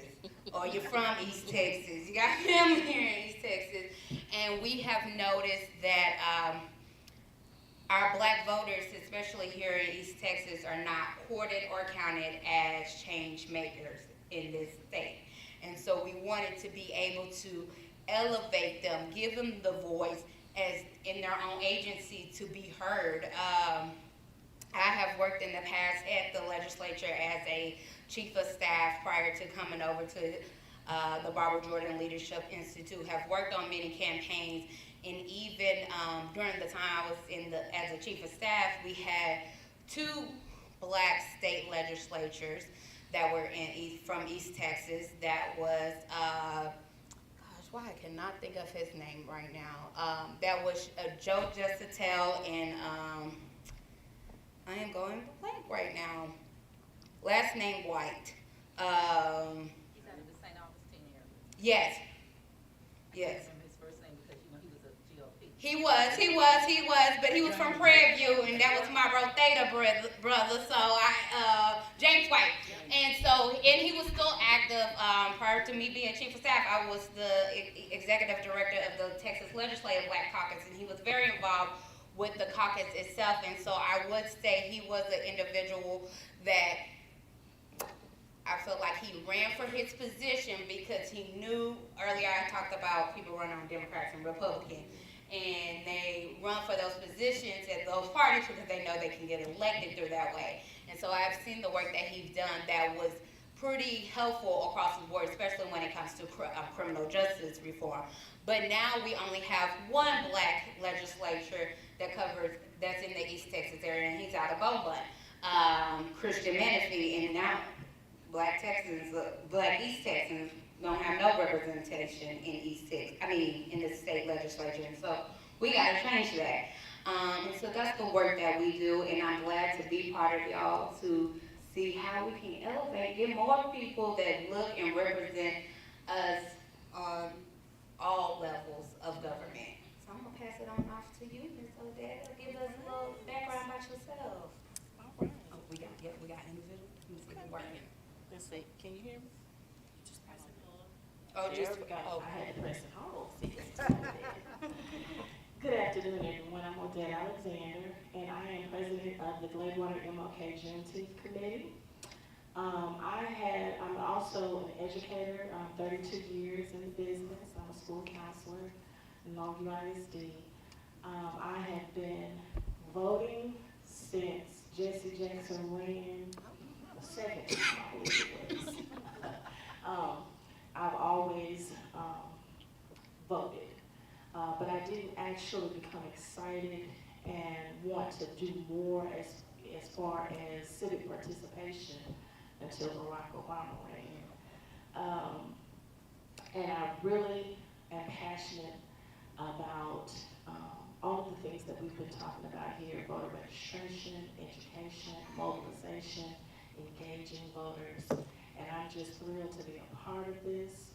I wish this room was filled with people, but rest assured, when Odette learns something, she takes it to her people. So if you work with me, you go to church with me, you live in my neighborhood, however you know me, I'm gonna get that information out to the people.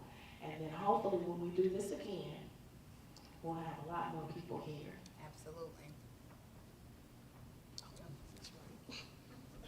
We fancy. Everybody we don't have to pass.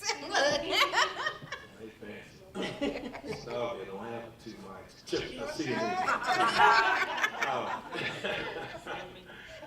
I am Derek Choice, the Justice of the Peace, Precinct 1 in Smith County, and glad to have my mentor in the audience, in the person of Commissioner Joanne Hampton. And when I say that, I'm not joking about it. She really kind of held my hand through the political arena, and you know, it's like someone once said, several people can call you. If Joanne Hampton is one of them, you'll stop what you're doing and figure out what's going on. What is it, Commission? But I used to serve on the City Council in Tyler for 6 years, and I'm a member of the Tyler Metropolitan Black Chamber of Commerce, and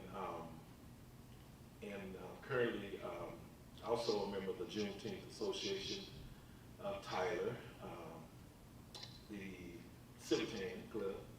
So I'm involved in several organizations, but I'm here today by invitation from First Lady, and thank you for the invitation. And I guess I would say we just need to go back. We need to go way back. We need to go back because we've gotten too comfortable. That's right. We got a Cadillac and a brick home, or we got some food in the refrigerator, and we think we have made it, but we have not.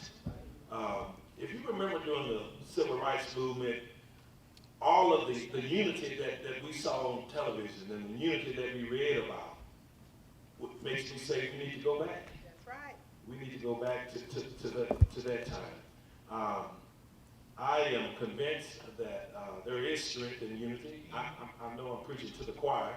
I know y'all have seen the example where you have one stick and break it real easy, but then you get a bunch of them together and it's hard to break. We need to send the message out to our people that there is strength in unity and weakness in division, and that's kind of what's going on these days. But there is light at the end of the tunnel, and I'll speak to the Divine Nine, which I am not a part of, but I do know that they are unified. They represent different sororities and fraternities, but they come together to unify when it comes to voting and when it comes to getting people to the polls.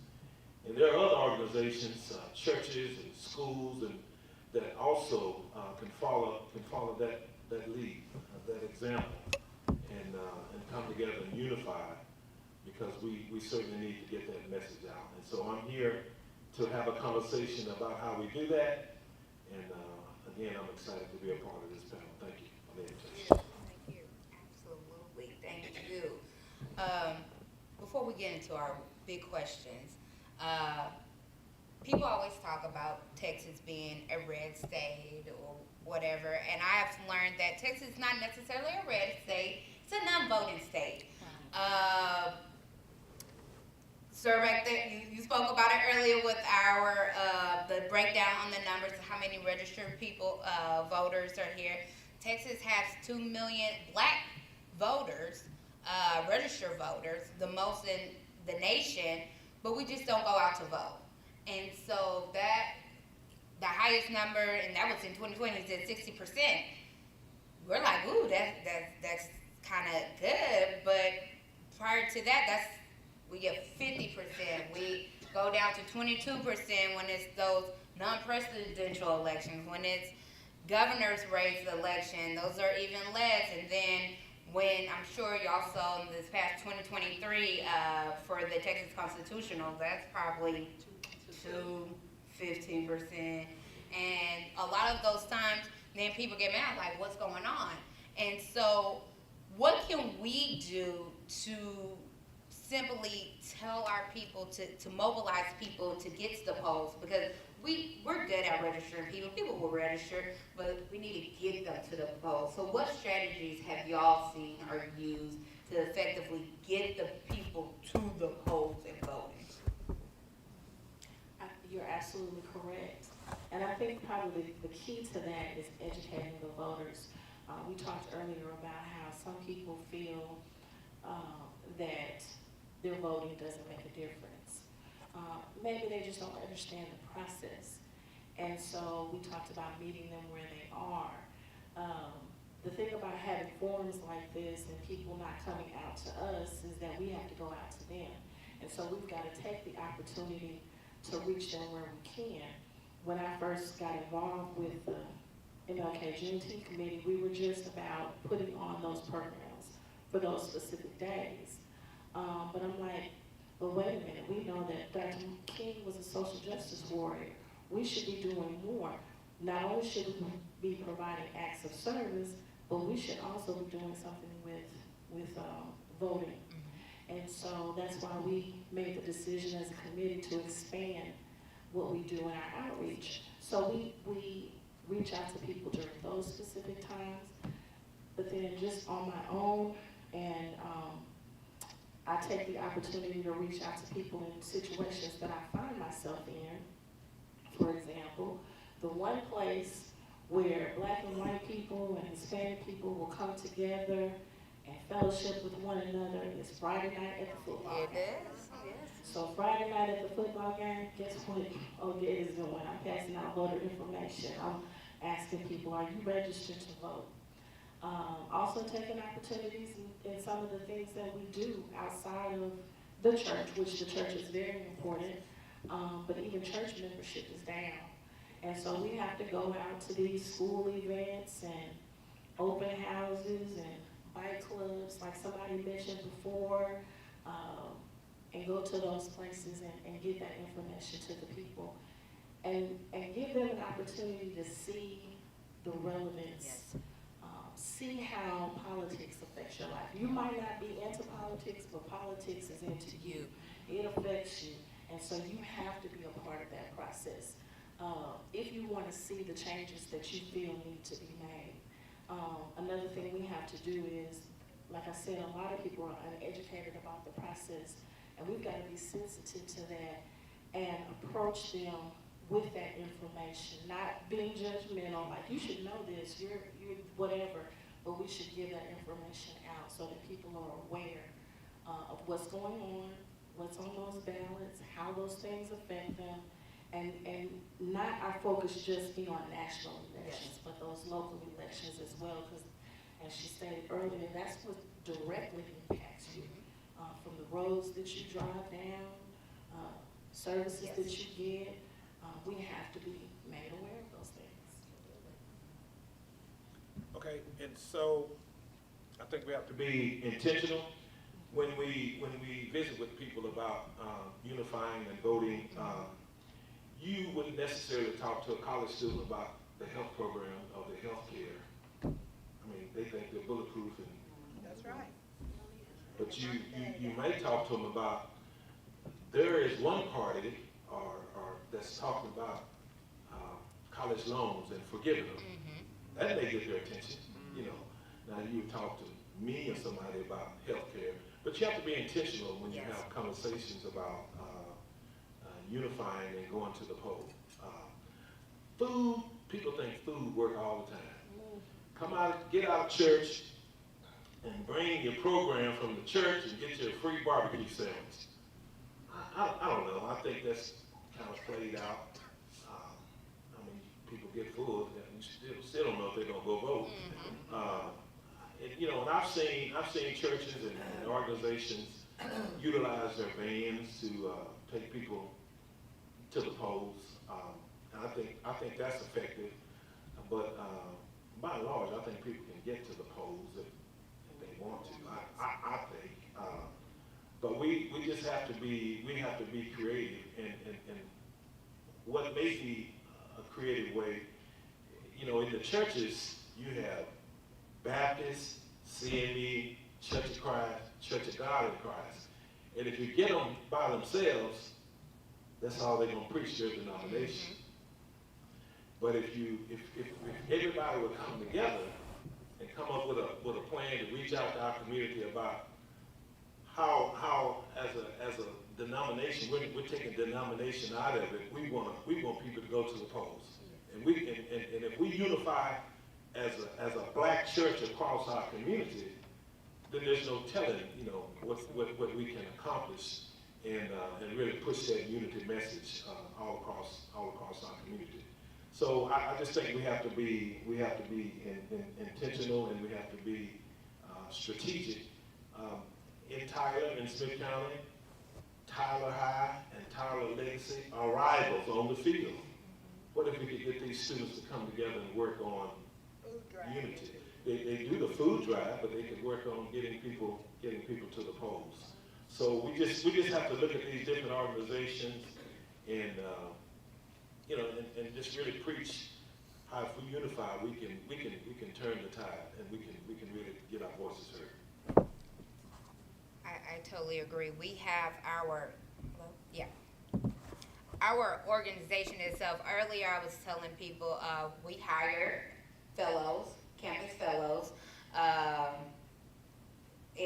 training at Texas College, Wiley, Jarvis Christian, Stephen F. Austin, Lamar, and what we expect of them is on campus and off campus, being involved in your community around.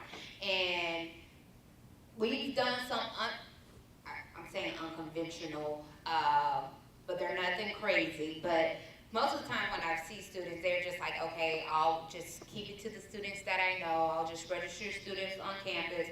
I have a field director that's like, come on, let's go to HEB. There's people at the stores we can register. Let's go, there's a concert going on tonight. Let's go out there, partner up, let's go register them to vote. Let's go tell them, we also, with our registration, we do a pledge to vote, so we can follow up on people, to remind them to go vote, to give them the information. So sometimes it's getting out of the church, the schools, with college campuses, because yes, we need to go on to the parents of those children at the school. It's okay to even go to the club sometimes, to a bar, meet people where they're at and having kind of those conversations. I know First Lady talked about earlier bringing the salt to them, and I will say the younger generation, because even myself, I'm 31, millennial, so my generation is like, okay, inflation, how can I get a house? How can this job, I'm working a decent job, but the payment I was gonna have, my parents they had this nice house, now I'm struggling to pay rent under a $70,000 salary job a year. So we're focused on a little bit more of like the economy, student loan debts. I'm praying and waiting for mine to be paid off. I know, you know, the Lord will do the job, but it is a little bit different when I work with younger students that are on campus. I'm like, what do y'all care about? What is some of the things? And when I go online, I see a lot of them are into foreign affairs. I don't remember a time that my generation or older that was really highly involved in foreign affairs and how we work as a global community. And now that it's impacting their decision when it comes to the voting ballot. I know, let's just be honest, a lot of them are concerned about the Israel and Gaza, the Gaza war, and it's determining and pushing in their way of how they're going to vote, or if they're going to vote overall. And now it's bringing up a conversation that maybe you all not know about, or other people like, what is America's relationship with Israel? What is the difference between knowing intersectionality of when it comes to separating Israel government from Jewish culture, Jewish religion, Jewish people, and so it does not come off as anti-Semitism, anti-Semitism. It's learning the difference, and it's bringing up conversations of like, you have two people living here, and it's just making us a global community, but we have to now have those conversations of what is on the ballot, what are some pros and cons. Not everything is going to be perfect to the candidate that you want, but let's look at these other things down ballot. And so when we have those conversations with them, that will motivate them to get off the couch to go vote. Or it also makes them understand kind of other important things that comes into hand to their health care eventually, to the economy, their jobs. And so we're excited to have people on and off campus having those conversations a little bit deeper than just like, hey, have you vote? Are you registered to vote? This is how you do it. My next question is what is the biggest obstacles y'all have seen when it comes to mobilizing people? Really getting them energized to go vote. I know it's different across the age range, but what are some of the obstacles you have seen in voter mobilization in the community and how you've overcome them? I think probably the biggest obstacle that I've seen, and this is across all age groups, is apathy. People have just kind of decided that voting does not make a difference. And they can't see how it's important to their lives. And so one of the things that we are trying to do in the community is we've tried to change that perspective by giving opportunities to meet with locally elected officials, hear their perspectives. We recently had a mayoral election in my city, and we sponsored a candidate forum and invited people to come out and meet these individuals. You see them in the community all the time. You see them at the football games. You see them in the grocery store.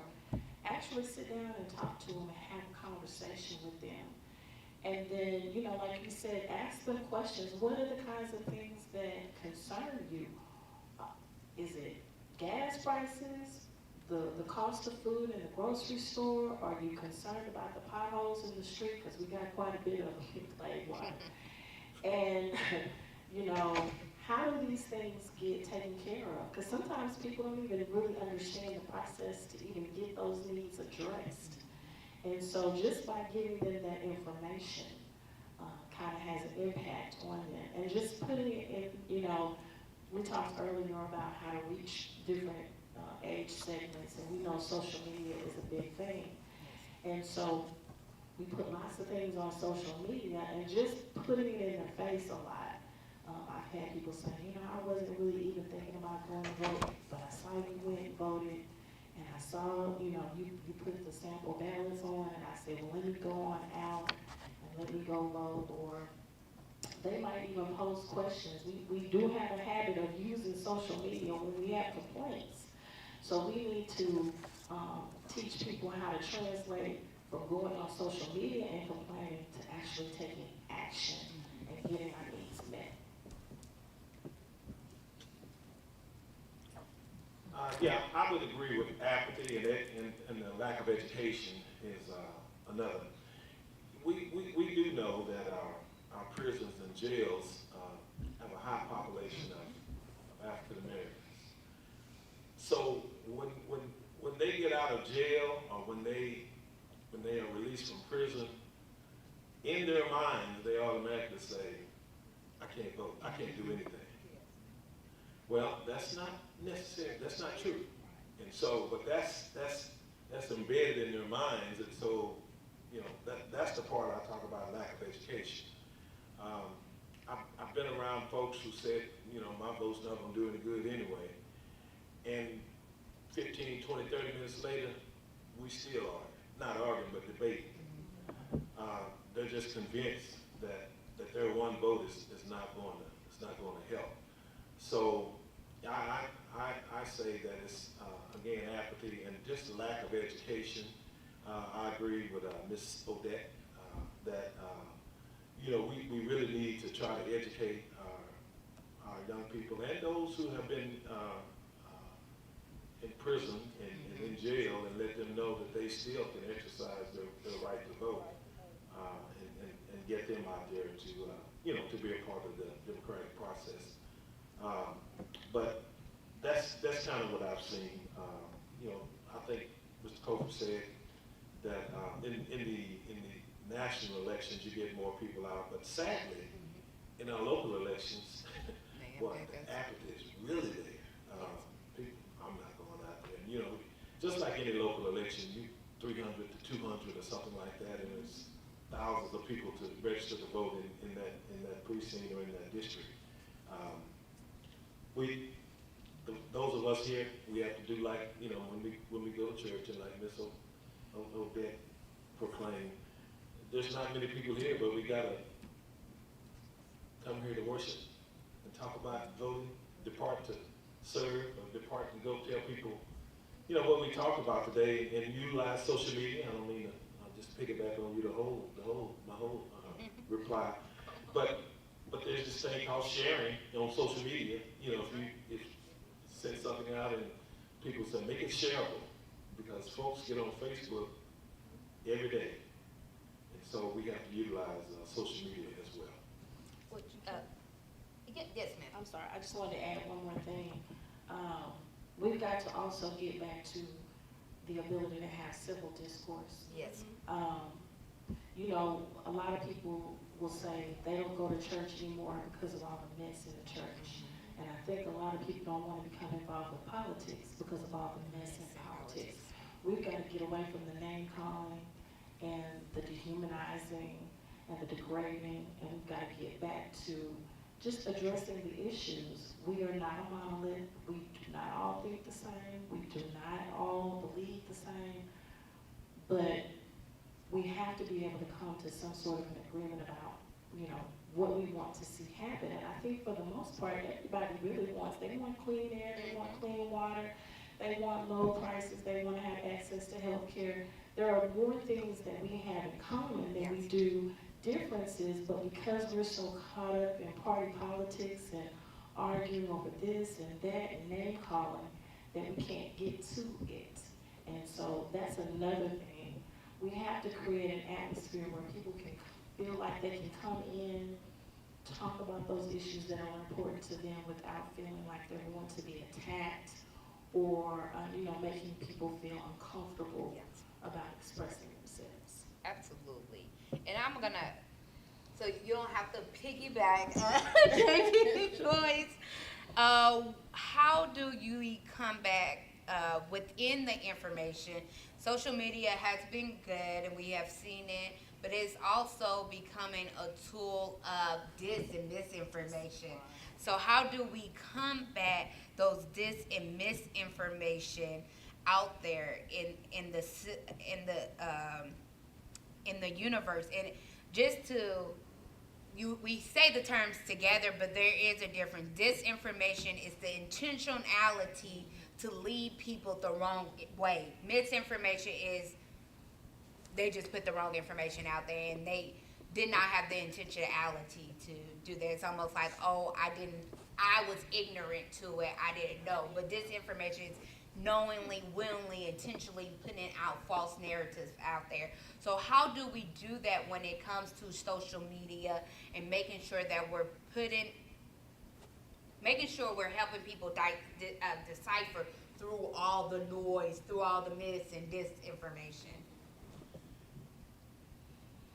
I was gonna let you go while I could pick it No. up. See, I put you up first. I was waiting on her to go while I could pick it back up. You know what? I don't. That's a good question because there's so much disinformation out there. I could leave here today and Joanne Hampton could send me a Facebook request and it's not her. So, so how do you combat that?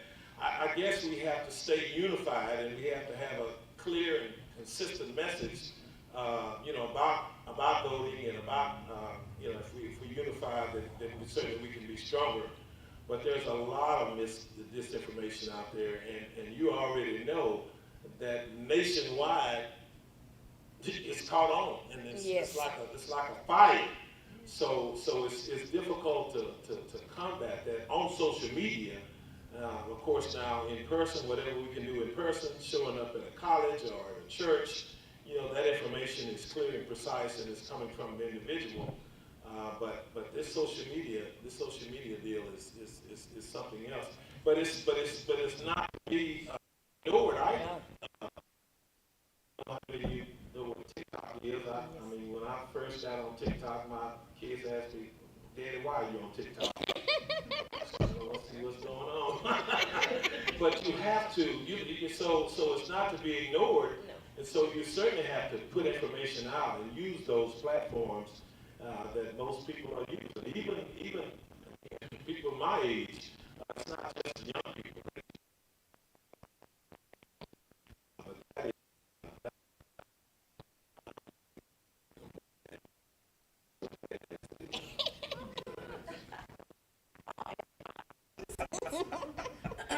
Because there is a lot of disinformation. One of the things we have to do is educate ourselves about how to recognize when you see those posts, what's fake and what's real. There are a lot of sarcasm, or what is it called? I know what you, satire, satire. Thank you. There are a lot of satire sites that put out stuff. And so you have to be able to recognize them. One of the things I do if I see something and something is off about it, there's no link to a legitimate news source, there's just words and a picture, then right away I know something's not right about this. And even if it does seem like it's a legitimate news source, I go to that source, read it's about information, and then I can determine if that's a satire site or if it's an actual news source, or if it's a news source that's trying to push a certain agenda, and so they're going to put out a certain type of information. And so we have to make ourselves aware of those kinds of things. And then we need to know this before we share that information, because we don't want to put out some wrong information that doesn't help anything, it doesn't help our cause. So we want to try to make sure that we're being as accurate as we can be in the posts that we make. Now, I'm older too, and they say Facebook is for old people, and that's usually where I'm at. But I do have a TikTok account. I have a Instagram account. I hardly ever get on Instagram, but I try. I do not Snapchat. I don't. I only get on YouTube to watch movies, but I know a lot of people YouTube, and I have a Twitter account now, X.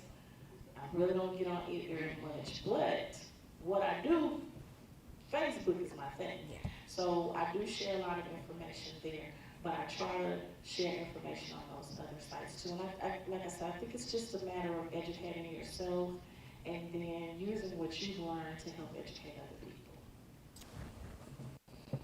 Thank y'all.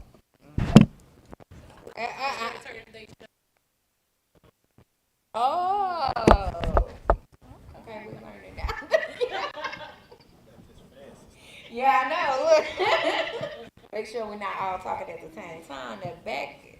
Censoring you. Yes, it is. And I'm glad we talked about the dis and misinformation. And a lot of times that we run into, people are at the polls. Now they're being turned away. And I know a lot of times with my organization, and prior to us doing that, I was in the work of voter protection. So we brought this over to Barbara Jordan to get poll monitors, to get legal monitors out there with the attorneys, because now we have them at the polls and now they're being told, you don't have the proper ID. Okay, but I have one of your supplemental IDs that could work, and I can sign an affidavit that can still allow me to vote.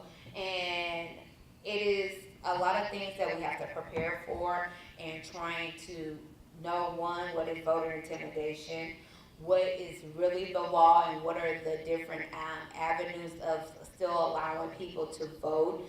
Texas does have a very strict voter ID law. However, there is, outside of the top 5, 6, I don't have it on me. There are supplemental IDs, that supporting documents that you can use. The number one people can use is their voter registration card. Now, it's because you don't have either your Texas driver's license or Texas ID or a passport. But if you don't have those, and I look at it a lot of times, those college students who are from out of state, but they're here now, they're registering to vote, because I tell people, you're here 9 months out of the year.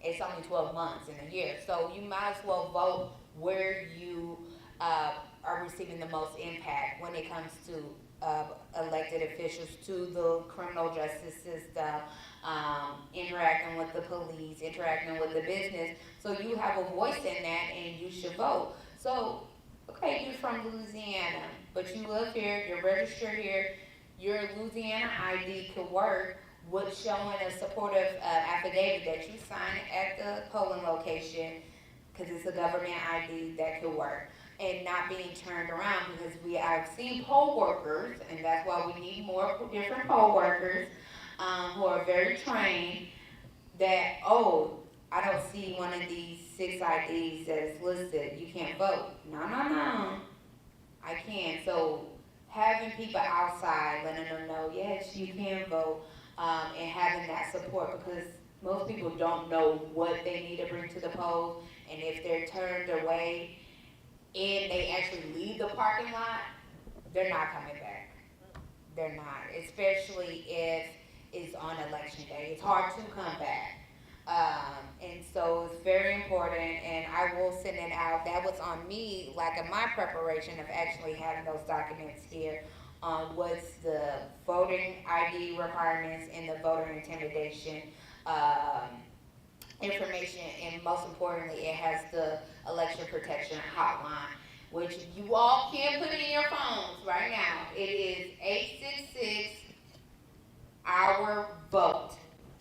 And so let me get y'all the actual number, and it is called and it's by the Committee for Civil Rights. What we'll also do is we'll have a voter education toolkit, and what I'll do is I'll send it out to our everything. The sample ballots weren't available yet, so we'll have the sample ballots in there, and we'll also have our 866 our vote, as well as a handout to the voter ID law. So that's something that we'll have compiled and sent out here after the sample ballots for Smith County are available. Yes. So I have a question for Divine Nine. You guys did voter registration at Texas College. We did. How many, and I was there with you, how many did you register and how many went to vote? Do you know? I don't know the actual vote numbers. I know we've done it since 2018. So Okay. I know last year we had 77. The year before they did close to 100. Okay. So the problem is, like you said, there's no follow-up between. Yes, we got you registered, but now what? Yeah. So this year, 2 things. One, when you come to register, if you're already registered, we're gonna check and make sure your registration is correct. Your address reflects where you're gonna be, just like what you were talking about, and that you haven't been dropped off the polls for some reason, because who knows? The second thing is, as we get new, well, for both lines, the newly registered, there's gonna be a checklist. It's kind of like a now what? Okay, now I'm registered, what's next? Getting that proper, ID ready. Where are you gonna go? How are you gonna find that information in between now and the time that you go vote? There's a lot, and people like to belong to a community. You're talking about reaching that group. If you have some type of place for them to go as a collective, like now I'm a registered voter on campus, and that's kind of a group where they can then bounce off each other when they have questions, get to know the candidates. Sometimes they'll put people, the vote for one, put them side by side.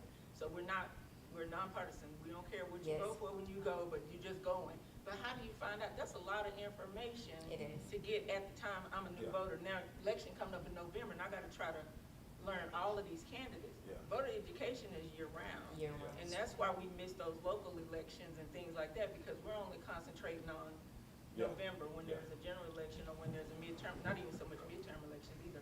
So to answer your question though, yes, there has to be that follow-up. Yeah. And the other thing is you have to be a trusted source. Yes. If you're going to put information out, it needs to be accurate. And after a while, people will say, I'm gonna go to this site because I know I'm gonna be able to find what I'm looking for. And that'll cut down all the TikTok, you know, YouTube, wherever. It doesn't cut it down, but I mean, you'll be able to better disseminate what's real and what's not. But it always is up to the person that's going to be in that booth by themselves. You have to know for yourself what's what. You have to do the homework. Absolutely. And I would just say, depend on somebody to tell you, you know, what's real and what's not. Yeah. what we have used, and I think this is Unity Peak, I don't know about y'all, but I've seen it in a lot of areas. We gonna go to the League of Women Voters for a vote for a woman. And I would say we have done that very well across the board in all our organizations. We know this is a trusted site because what they did do in the symbol, I've seen it on the back end, and I know you were with the league. Y'all just send it out to the candidates to, they fill in their information. Now it's up to the candidates if they wanna fill it out or not.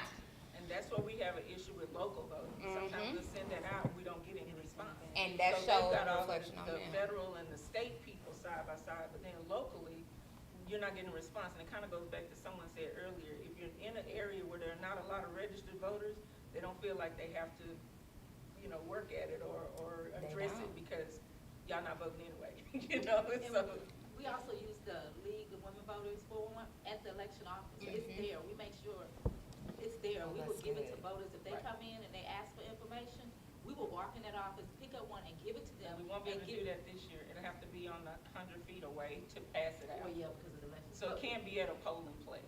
Okay, yeah, for the poll, yeah, that's electioneering, but we can have if it it at the, outside. can Yeah, you, we can still pass it. but can you have it in, I was thinking, in the elections office, not the polling? And up until the time that it becomes an early voting. Gotcha, place. okay, We use our election office, the opposite side is for voting. okay. But we can still have it outside. You can go outside. Yeah, that 100 feet marker. And we give it to churches, we give it to the library. I mean, there are other places that we put that information, and it's digital. So It you can share is. it without having to actually pick it up in person. Yes, I love it, digital. But you made a good point about it being a trusted source. And I think that's one of the things is our responsibility is getting that information to the people, but make sure where we're getting that information from. I troll Gregg County votes, because I'm registered in Gregg County. I'll be trolling Smith County's registrar's website, and also Upshur County, because those are all in Claywater. And so I'm getting that information. I'll screenshot the information and post it to my Facebook page, so they know it's not, I'm not making it up. It's not coming from me. This is nonpartisan. I want you to know this is where you can go vote. This is when you vote. This is, you know, early voting and all that information, that good information that people need to know. And coming back to that trusted source, a lot of us are our network trusted sources. Is a term that they're using in the field organizing now. It's called relational organizing. And I was like, what is this? How many of y'all heard of relational organizing? That's okay. It is simply what you do already. You texting 5 people to go vote, and you asking those 5 people to text 5 other people to go vote, and them texting 5 other. Really, it's nothing new from what we already doing, because a lot of times, my friends are not, they call me now. They like, hey, Renee, what's on the daily? What I need to like, they know I'm the trusted source, and I'm telling them, okay, here's some things. Look at this is where you go. This is who I'm supporting, but you do your research, but also tell other people to go vote. And I've seen that circle around, and that is the quickest way we can get people organized to vote, is when they hear it from their loved ones and from their friends and people that they trust. Is when they tell somebody to go vote. It's like peer pressure. It's the good peer pressure we want them to have, is you don't want to be left out. And now they have new like apps that that you can text people. Beto has, and I worked on that 2018 Beto campaign. I know y'all remember all that text messaging, and now everybody is flooding your phone with text messages. And we have to be careful in a way that we don't want people to get so much tired that they're like, oh my God, this is another spam when it comes down to early voting, getting people out. But it does remind them, if I'm getting so many text messages to my phone, I'm like, obviously it's time to vote. Let's go out there and vote. And so those are some really good ways that we have used to get people to the polls and just reminding them to get out there. How do y'all feel about that? Just communicating with your loved ones and the text messages and phone banking. I know that's old school, but hey, I know my grandmother enjoyed getting that call sometimes. So what some of those tactics have y'all used with phone banking and text banking and canvassing, all of that? Yeah, just like you, when you want to get the word of God out, you start with your family. Same thing with voting. You start with your family. You make sure everybody in your family is registered to vote, and then you reach out to other people, your friends, your neighbors, and that sort of thing. So I've done the text messaging, sending messages through Messenger, you know. And I'm like you, I'm one of those trusted sources. So when people have questions, although it's something they can look up themselves very easily, it's easier. It's also easier to just say, oh, my driver's license is expired. Am I going to be able to vote? And even though, even if it's something I don't even know the answer to, I'm going to go look it up for you. I'm going to go to Gregg County Votes and see what they say, and then I come back with the information that you need. But definitely starting in your home, starting in your own churches and your own communities, and then branching out to get that information out. Because people need that information in order to be able to make informed decisions. And what's the most effective way? And I might have JP Troy say it too, because he had to run, so he had to know. But what's the most effective way you have seen so far too? To those methods, those strategies of getting people out the vote. Yeah, all of the above, and you know, people telephone. You know, I said we need to go back, so I don't think we need to abandon the way it's been done in the past. You can get too technology savvy, but people look on their phones and a lot of times they know who's calling, or if they don't recognize the number, they're not gonna answer. But I've done the phone calling. The answer to your question is all of the above, including door knocking. People have Ring cameras now, folks. You walk up to the door, they looking right at you. I ain't going out there. But back in the day, people would come to the door. But now folks don't. They don't really want to come to the door. But I think you have to do a combination of all of them. You have to do the text messaging. Young folks love text messages. They don't call them, including my own children. If you call them too much, they don't answer the phone. So you look at the text. They love the text messaging. So I think that's important to incorporate that as well. So I guess to answer your question, all of the above. When I was running for office, I did all of them, which proved to be effective. Yeah. So I'm gonna pass it back off to you with our last question before we open it up to the audience. Is how can we work together? These different organizations, we all doing this pretty much the same thing, even though we might hit in a different message. How can we really unite? Working with each other, other than feeling like we're stepping on each other's toes or repeating each other. How can we unify this effort to get people to the polls?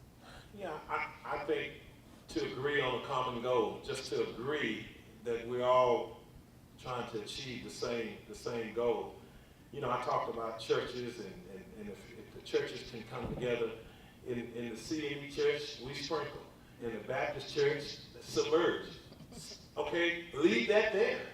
But then come together and agree on a common goal, which is get people to the polls and to unify, you know, to go to the polls. So I think if we agree on a common goal, then that's how we can work together. And we would be surprised if when Barack Obama ran, I don't think you had to preach that much. Because folks was all geared up about first black president. They went out to vote, but we need to get that enthusiasm back. There are clubs and organizations, I know people have mentioned them, the bike nights and the custom truckers and all these people will, these organizations will come together and, you know, for a common goal. Because I've seen it, and I think we need to preach that through social media, through our churches. You know, our ministers, our churches still are a very important part of our community in getting the message out. And some ministers are receptive, then some are not, but that does not, shouldn't deter us from trying to work together on a common goal. I absolutely agree. I think when we're planning these events, we should involve our network. We should involve other organizations, just like what was done here.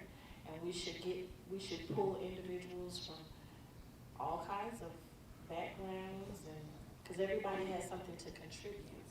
And so I can appreciate the fact of having someone here that may not share my political beliefs, but when it comes to getting people to the polls, we can agree on that. We want to get people to the polls. We want people to be educated. We want to mobilize people. And so I would be open to bringing people together to be able to get that done. And so, yeah, I think that the main thing that we can do is, as we're planning this, involve each other, because we all have different resources that we can bring to the table, and then we can meet that goal. Thank you. Oh, she told me it. Okay. Yeah. Hello. Thank y'all so much. So I'm gonna open it up to our audience. Any questions, comments, conversations? Well, just to open the door on that collaboration thing, Yes. that's something we talk about a lot. It's just a communication. Right. Like you said, we all bring different things to the table, but we have to remember we're serving the same community. So you don't want the community to have to say, okay, I'm gonna go to this forum over here, this is what's happening tonight, and then tomorrow night I'm gonna meet the candidates over here, and then tomorrow night it's the same thing, and be cognizant of the community's time as well. So by you coming together to do one event, you're gonna get more of an impact, and that's what you really want. So you have to just remove yourself. It's just a matter of reconditioning how you think about things. Everybody's been working on this for many years, but, you know, siloed. But now it's time to be aware that we're having too many events when we're all doing the same thing. One of the things they approached the league about was doing a meet the candidates, and I said there are other groups that do that. So before we put together one, we need to find out who's doing that already and just collaborate with that group. So it's just a matter of reconditioning your mind to not just do our projects, but to do a community project as a group. And it's just opening that dialogue, and I'm totally for that, because it's as a community person who wants to support all of these organizations, it becomes a lot, where every single day of the week you have something different to go to for the same purpose. Yeah, I agree 100,000% affinity, because I've even seen this with organizations I'm part of. I've seen, some of y'all might know I'm a member of Delta Sigma Theta Sorority Incorporated in Fort Worth chapter, and I have literally seen 2 candidate forums go on. We will have one with the Omegas and NAACP, but the very day before, the Alphas did it with another organization, with the AKAs, and it was like, people are not going to go to both. And so we do have to get out of the mindset of who's gonna lead on this project, who's gonna write it. We all can write this down for our service project at the end of the year, for our grants, for whatever we need. So it is getting out of our own way sometimes when it comes to organization of who's going to lead this. It's about how we can get to the people, because you're right, they get burnt out. We do not want to burn them out and overload them with information because then we don't know how to decipher and we just get tired and we're like, we're not going to go. So basically that line of communication, even with, y'all want to start today with, hey, closer to when it's GOTV time, so right back before early voting, let's all get together, who all want to put this together, and we'll just add our name on and provide what we need to provide. Or if it comes to that, different areas. I know Ariel mentioned, y'all have like North Tyler, we out here in Winona. Sorry, like Winona Water. Yeah. Okay. And then I know you're in Gladwater, so I know sometimes people don't like to. Is it Glad? Glad. Oh my God. Look, that's okay. You know, I'm almost sounding like those people how we say Terrell than Terrell. But yes, we know how sometimes we don't like to go out of the different areas, so maybe we do have to come to the community, but we as organizations don't have to split up if we all come to like North Tyler for the same events. So how can we get back, I guess, back to my panel, just says, how can we split up the work for reading the community where they're at, if they don't like to, I don't know if y'all have issues here in the greater Tyler area, Smith County area, but if people like, hey, I just not gonna come over to this area because I don't feel comfortable with it. Like this is something in Fort Worth and Dallas. Fort Worth people refuse to go to Dallas, Dallas people refuse to go to Fort Worth. And Arlington's in the middle. It's in the middle, so we're like, Arlington kind of stay by itself too. But then we'll go to Fort Worth, because we have community, because that's Tarrant County. But that 30-minute drive people just refuse to go to each other. So do y'all have that issue here in Smith County area that y'all do have to divide up the work?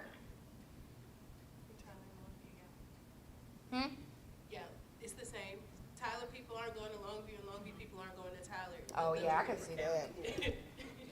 Well, and I'll just say, like I said, I'm Grant County, and I live in Little Gladewater, and even though we're a small town, traditionally, and I'm not saying that this is necessarily, well, I'll just say it like this. There are particular areas in my little small town that are predominantly African American, and then there are areas that are predominantly white. And so sometimes you'll have African Americans that don't feel comfortable maybe going to things that are hosted by Caucasians and they don't want to come up to our neighborhood. And so we do sometimes have events that kind of cater to specific groups as far as availability. For example, the candidate forum that we had. Well, the newspaper generally puts on a candidate forum. But this particular year, the GOT committee decided to have it, and we decided to hold it in our neighborhood. Okay. Surprisingly, there were more Caucasian people there than there were African Americans. But that's a good thing. That's a good thing that they feel comfortable enough to come, and we could meet and learn some things. And so I guess what needs to happen is that we just need to take into consideration our demographic, take into consideration our situations in our various areas, and then we kind of got a plan based on that. So if you have two candidate forums, it's not that it's a bad thing. You might want to separate the times because one time might be more amenable to one group than another. And so what happened was there were some people who missed out on the candidate forum hosted by the local newspapers, so they came to ours. And there was also a situation where one of the candidates wasn't available to be at one forum, but they were available to be at the other one, so they had an opportunity to meet citizens that way. So I guess you just kind of have to look at your situation and plan accordingly. Was that a question? I didn't hear the question. So the question, yes, I'm sorry, because I talk a lot, what's adding information to it. But the question is, how do we cater to our different demographics and even areas? Because I could definitely understand racial divisions, but it could be like the black people of Glade Water don't want to go over to North Tyler. Well, okay, yeah, that county does that makes a difference too. Thank you. So that is the biggest difference. But other if it wasn't different counties though. Yeah, I can see that. I agree with Ms. Odette. I mean, you may have to. I think it's always good to have a neutral site if you can. I mean, you don't have to go straight in the neighborhood. either or. A lot of times when I've been a part of candidates forums in Tyler, it's been like a 155, at a local church or whatever. And of course, the candidate that's running against Ted Cruz is going to be at Liberty, which is, but I think people are pretty comfortable in Smith County coming to the various candidates forums. But if you run into that issue, that problem, then I just think somewhere neutral would be appropriate.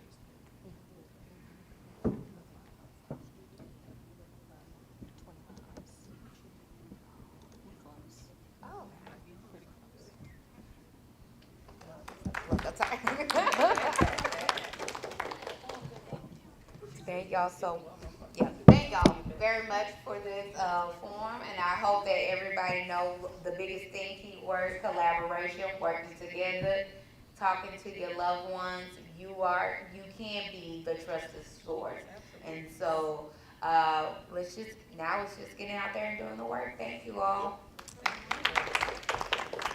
while we transition, everybody stand up. Y'all ate some good food for lunch, and y'all just the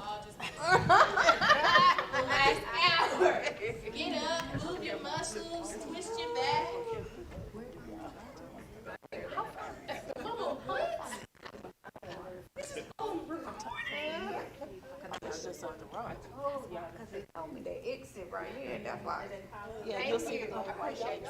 So this is like a county line. So the county line's about 2 miles. 3. Ooh, yeah, it's pretty much. So we live in Smith County, we went to school. That's why I was like, no.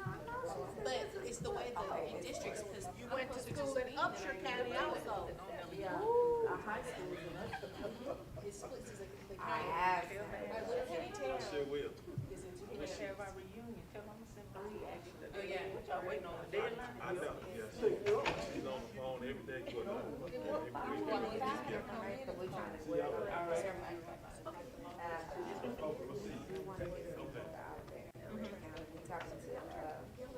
Next week, someone named Jarvis Christian. It was Yeah. separate. So, It wasn't in the vote. and I know they in Hawkins. How far is Wood County though, opposed to Wood County. Kind of. So where we are right now, I can get you to Jarvis in 18 minutes.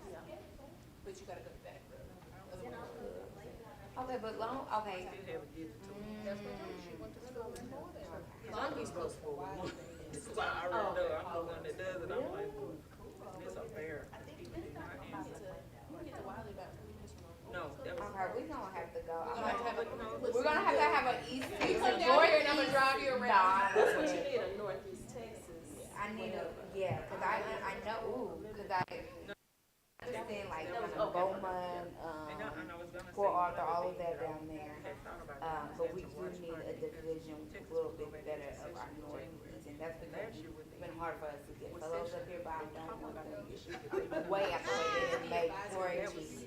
So I think that's really good to work with the court together. Yes, so we talked about Tyler, sometimes that's a little bit easier, but when it comes to like Moans and Hawkins getting Jarvis, So it's kind of like. Jarvis involved, I don't feel like I have to wait. And you're like, oh, Jarvis, I'm like, oh, that's nigga, get them to do long. But anyway, I told her, I said, I said, make sure Sharon not. Okay, Mr. Tyler, and I'm 20 minutes. That's what I try to do. everybody for the Piney Woods. Y'all call it Piney Woods. So Longview is in Great County. I do. I'm gonna bring you down to the antique capital. Then I looked at it. I was like, glad. Are you gonna stand right here? I'm gonna sit right here. Okay. I'm gonna center the camera. Oh, yeah. Sorry, girl. Oh, no, y'all in front. This thing is really good. Thank you. And you're kind of part of what headed it up. This thing is good. And She's I'm she's actually the board member. Look, I work at the leisure of them if they have me as ED. so sorry it's not better attended because this, and you know, Melissa contacted me because this is my community. But I'm just really disappointed that it's not better attended. But you know what? I think we're gonna have to do this again closer because people, regardless, they're like, okay, now I know it's voting time, and so that's like October. Yeah. And even though then it gets busy in October. I do think people get burned out. Now, you know, I'm engaged. But to me, it's all about voting. I mean, I do the polling places. That's my thing. But yeah, I think people just kind of start blocking things out. And the people that would come to something like this are people that are already engaged. But I think even those people get burned out. They do. So I'm glad we started this so we can know what to do. Yes, going into that GOTV, finishing the rest of registering people to vote. But it is. I just want to say, okay, you were here earlier when I was up there talking. I do have a lot of faith in Smith County as far as not turning people away at the polling places. First off, I think, even though our election administrator is new, I mean, like, I don't know, 3 years or something, but wow, she is really good with the training. But I've been doing this for 34 years. And Oh, sorry, I was just making sure that okay. But we're going to get started here in a couple minutes since our last one was a little bit over. I just have a little faith. Okay, thank you. Most of the people that Thank you, Ms. Bud. election I hear you. work well. And I hear stories of people making mistakes at public places.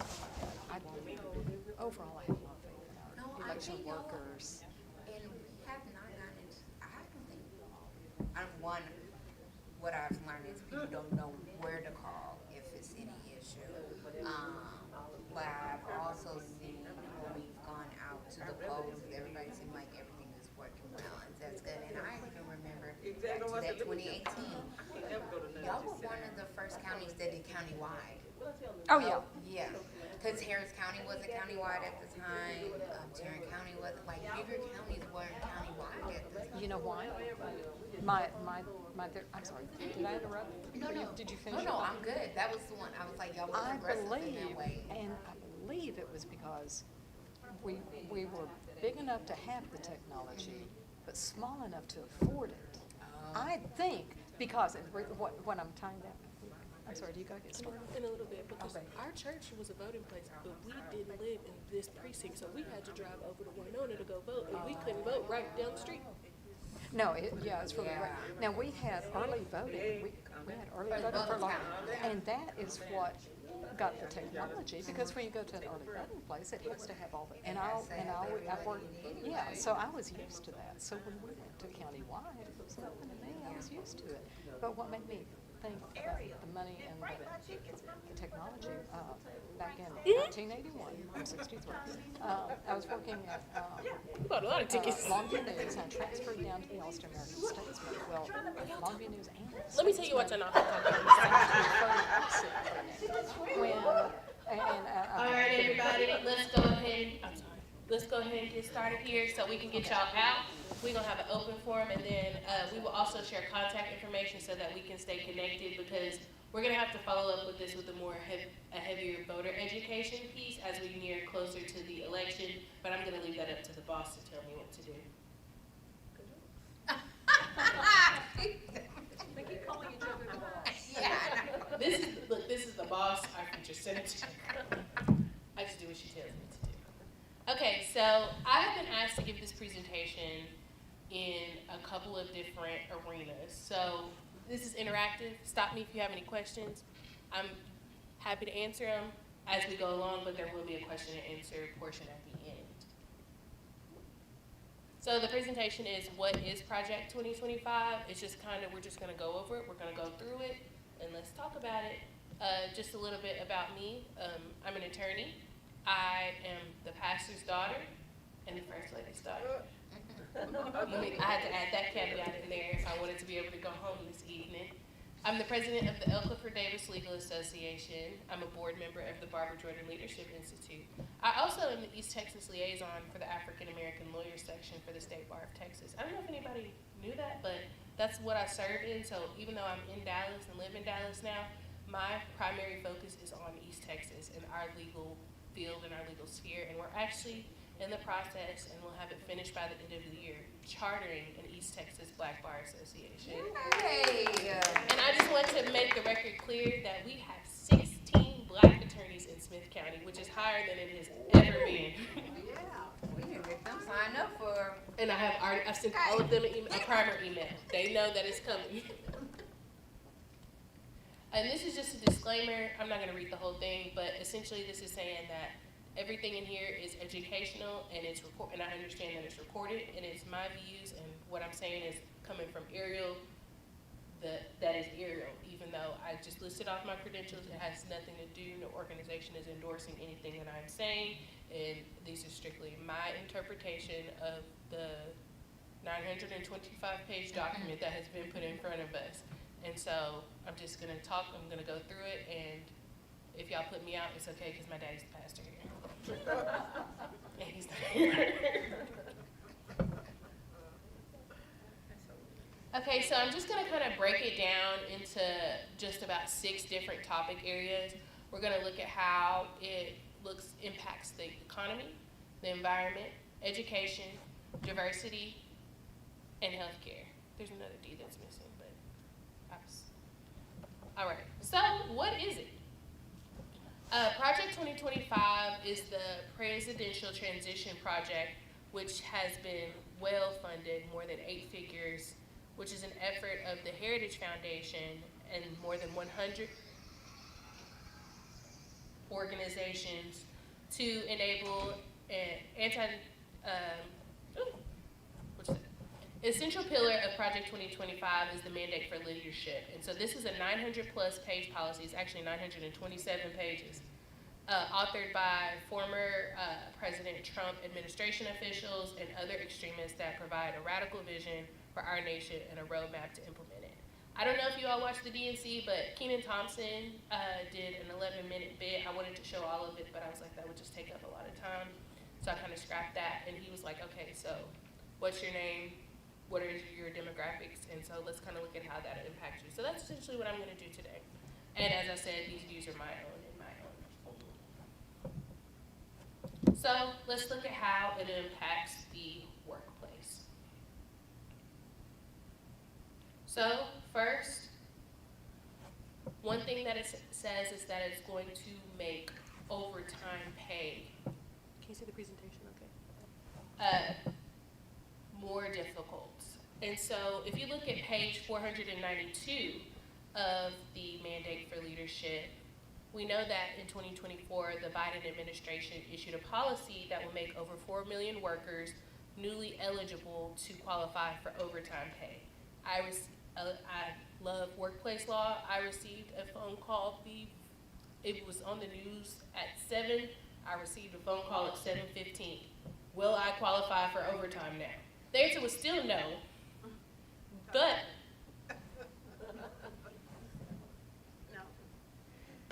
it did increase for those who were over the original threshold of $43,888 to qualify for overtime, and that raised that to $58,656 for those individuals to be able to qualify for overtime pay. However, Project 2025 on page 492 doesn't want to raise this threshold. It proposes lowering the threshold and taking away eligibility for millions of workers. This would leave at least 4 million working individuals in industries that pay annually, but still at lower wages from working long hours without overtime pay. everything from hospitality to manufacturing to administrative roles and more. And as we know, we have a big manufacturing population here in Smith County, with us having Train and formerly having Carrier and Tyler Pipe, et cetera.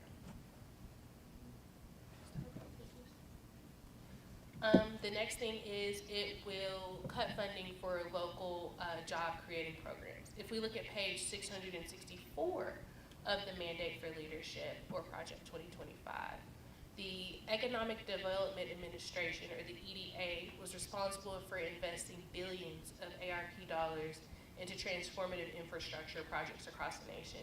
According to the 2022 report, these investments resulted in 220,000 jobs and generated nearly $20 billion in private investment.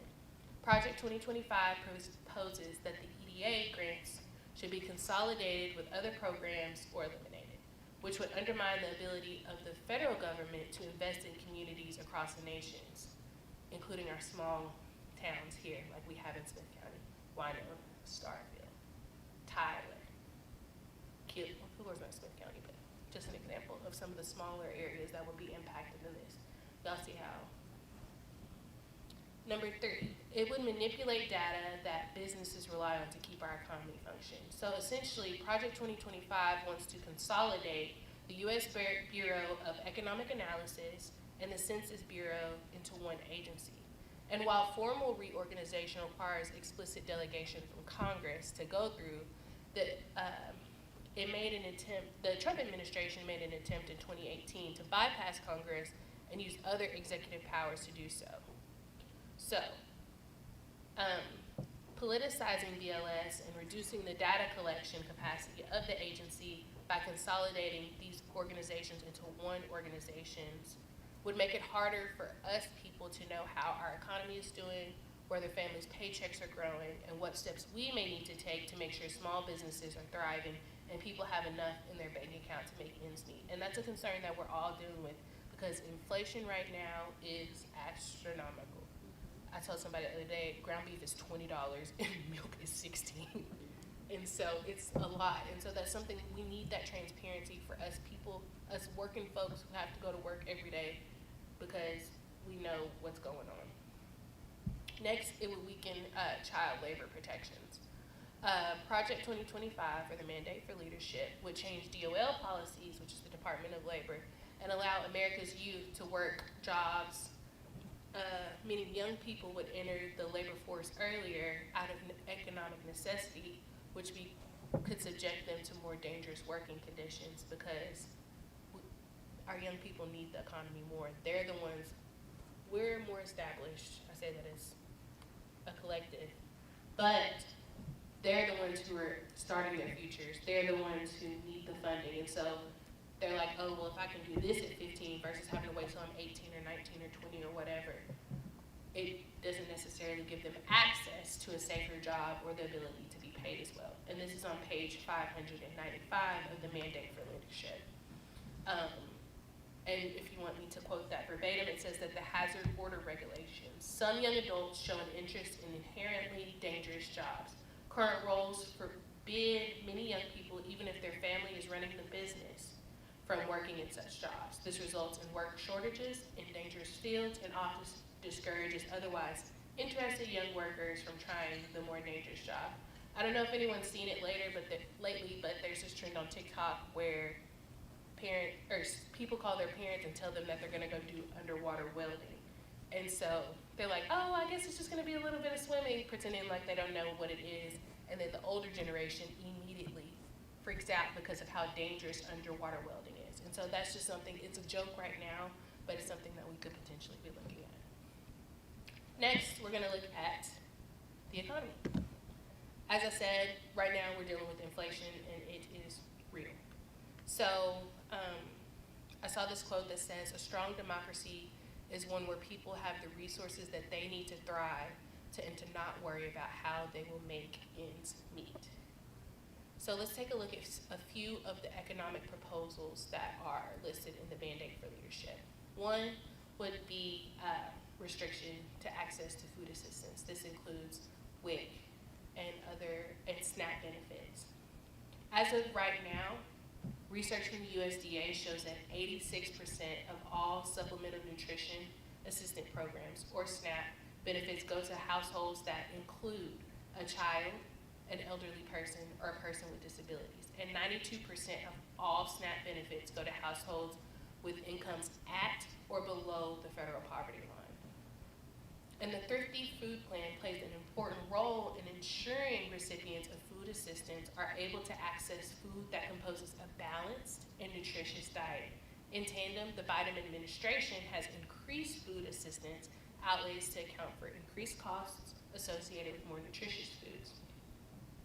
Project 2025 wants to reverse course and reimpose ineffective work requirements, which recent studies have shown do not actually increase employment, but do still drive down the number of people who use food assistance onto SNAP and reevaluate the Thrifty Food Program.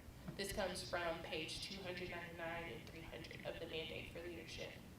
Next, it wants to eliminate the Head Start program. Head Start is a critical program that helps over 1 million children across the nation become ready for school by providing them with mental, emotional, and social support programming. I didn't go to Head Start because I had wonderful grandparents and aunts that took me in, and every day at 9 a.m. after breakfast, we went to Martell Williams' School of Education. And so we had to know how to write our name, do our ABCs forwards and backwards. Not all of us had to learn how to tie our shoes before we went to school, but one of the 3 grandchildren did that went to Martell Williams' School of Education every day. There's 6 of us total, but 3 of us went to Martell Williams' School of Education every day. And so not everyone has that same access that I had, to where my grandparents lived half a mile down the road. And Miss Bodie wants everyone to be able to tie their shoes before they come to first grade. And so, because not everyone had the same access to resources that I had, if I couldn't go to Granny and Pawpaw's, then I went to Granny Ruth's. If I couldn't go to Granny Ruth's, I went to Aunt Sharon's and Aunt Becky's. But not everybody has that same support system that I had. And so that is why Head Start is critical, especially for our younger parents who cannot afford daycare. I have looked at the prices of daycare. People are paying $1,200 a month to sit there. Sometimes it's like I have a friend that paid, because they got twins. Nope. $600 a week. Yes. Yep. Even if you don't show up. Yes. Still pay. I'm so glad my parents will be retired by the time those grandchildren come. And then She got your retirement. Sure do. As soon as they catch me. And also, it will limit which disabilities qualify veterans for benefits. On pages 649 and 650 of the Mandate for Leadership, disability benefits, as we know, are often critical lifelines for veterans who become disabled as a result of their military service, and can be the difference between a veteran being able to put food on their table or not.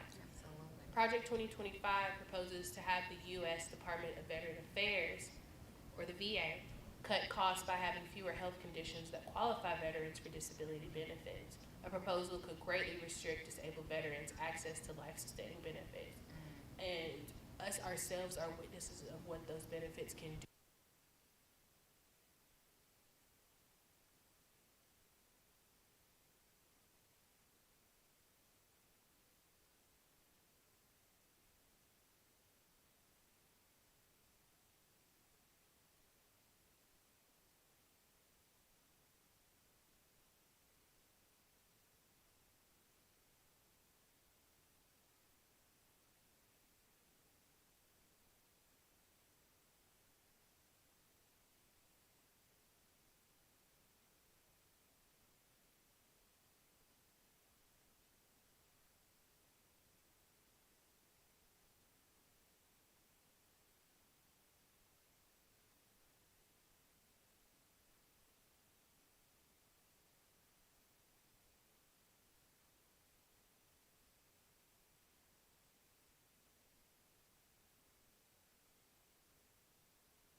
tune.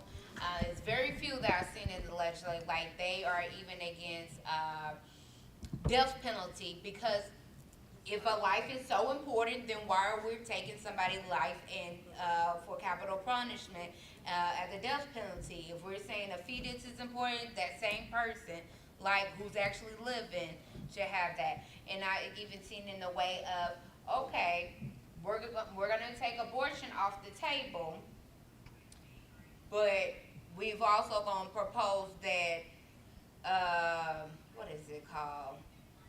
Child support starts at conception. So then they also monitor men in a way of holding you responsible and not just the woman responsible with carrying this child and cannot have an abortion. Okay, if it's about money and taking care of people, then it takes two to tango. So y'all both gonna be responsible from inception as well, conception. So that's the only one I've seen, but they really don't. They just make sure they can get Viagra covered by by their health care, while I'm paying $15, $20 out of pocket for birth control. And sometimes with birth control, they kind of borderline with that on is that some type of abortion medication. So it's very interesting. I'm sure we'll see how Barbara does this next one. And y'all, healthcare is gonna touch everybody at one time or another. As my grandma used to say, keep living. So healthcare is gonna touch you at one point in your life, whether you exercise and go to the gym and you are a size 5, or whether you are otherwise. It is going to touch you in some way. So this is one of the huge things that we really need to be aware of, because as you previously said, nobody should have to be concerned about whether they're going to be able to afford that vial of insulin or not. I can't tell you the number of times I've had people, a lot of which look like me, come into the emergency room with blood sugars way out of whack because they could not afford that vial of insulin for their health. And it's not only that. We have people that have bleeding disorders or blood clots or all of those, and then to pay for Xarelto or Eliquis or any of the other medications, it is huge to be able to afford. It should not be this way. Now you look at the medications that are popular nowadays, semaglutide, tirzepatide, all of those. If there is a will, there's going to be a way to be able to get it. I should have the same access that you have. At the end of the day, I should have the same access that you have. So when you stop and you think about the healthcare aspects of it, I mean, this part is near and dear to my heart, and then also that Medicare part, that Medicare piece. So we really need to be paying attention to these, because these will govern life or death in some instances. We talk about, ooh, What is it? oh, wasp. It's a dirt dog. I saw red. He's fine. We talk about not being D and not being R. The only enemy in this instance is the insurance companies. Yes. We should all be fighting the insurance company. I don't care if you have Blue Cross Blue Shield, Lifestyle, Blue Cross Blue Shield. That's the Cigna, Aetna, whatever. Those are who we all need to be fighting. All right, let's talk about discrimination. As you know, I said workplace law is near and dear to my heart, but discrimination across all aspects. Mom talked about when I was little, how I looked up what the Civil Rights Project, or the Civil Rights Act of 1964 was, because I just wanted to know. I asked her were we Democrat or Republican. I said, I don't know how to spell either one of those, but oh well, let's go. And so let's just look at how decades of progress in advancing civil rights and equality and equity for all could potentially be threatened under this mandate. This includes where we live, where we study, where we work, where we play, and where our children are educated. So let's take a quick little dive into that. One thing that it will do, Project 2025 wants to remove one of my favorite terms, which is disparate impact. So disparate impact is, even though a law may be neutral on its face, it still has a discriminatory impact. So for example, one thing that's a hot topic right now is the Crown Act. And so, while it says hair must be neat and groomed and collar length, we know that in some instances, neat and groomed is open for interpretation. There have been many instances in my life where the way that I wear my hair has not been necessarily accepted in certain spaces, times, or arenas. And so I have had to call my mom, because she can say at those points in time, she couldn't say what I wanted to say at the time. And so that is why I've made it a point in my life to be an advocate for those who may not be able to use their voice or have not yet found their voice and be able to use it for them. And so that is something that we don't want. And so if disparate impact is used in Title VI and Title VII of the Civil Rights Act, and it's also under the Fair Housing Act of 1968. And so that threatens right there our work and our housing. And that's, if we look at page 72 of the Mandate for Leadership, it said that courts have ruled that even without evidence of overt intentional discrimination, such results might suggest discrimination. The doctrine of disparate impact could be ended legislatively or at least narrowed through the regulatory process by a future administration. And I just want to say, in addition to this, this is not some easy barrier that's quick to overcome. You have to show continuous patterns of this.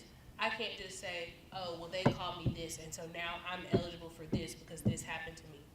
That is not at all what these laws do. So removing that will just create an even harder barrier for some of the most vulnerable in our populations to be able to access some of the remedies that they are statutorily entitled to.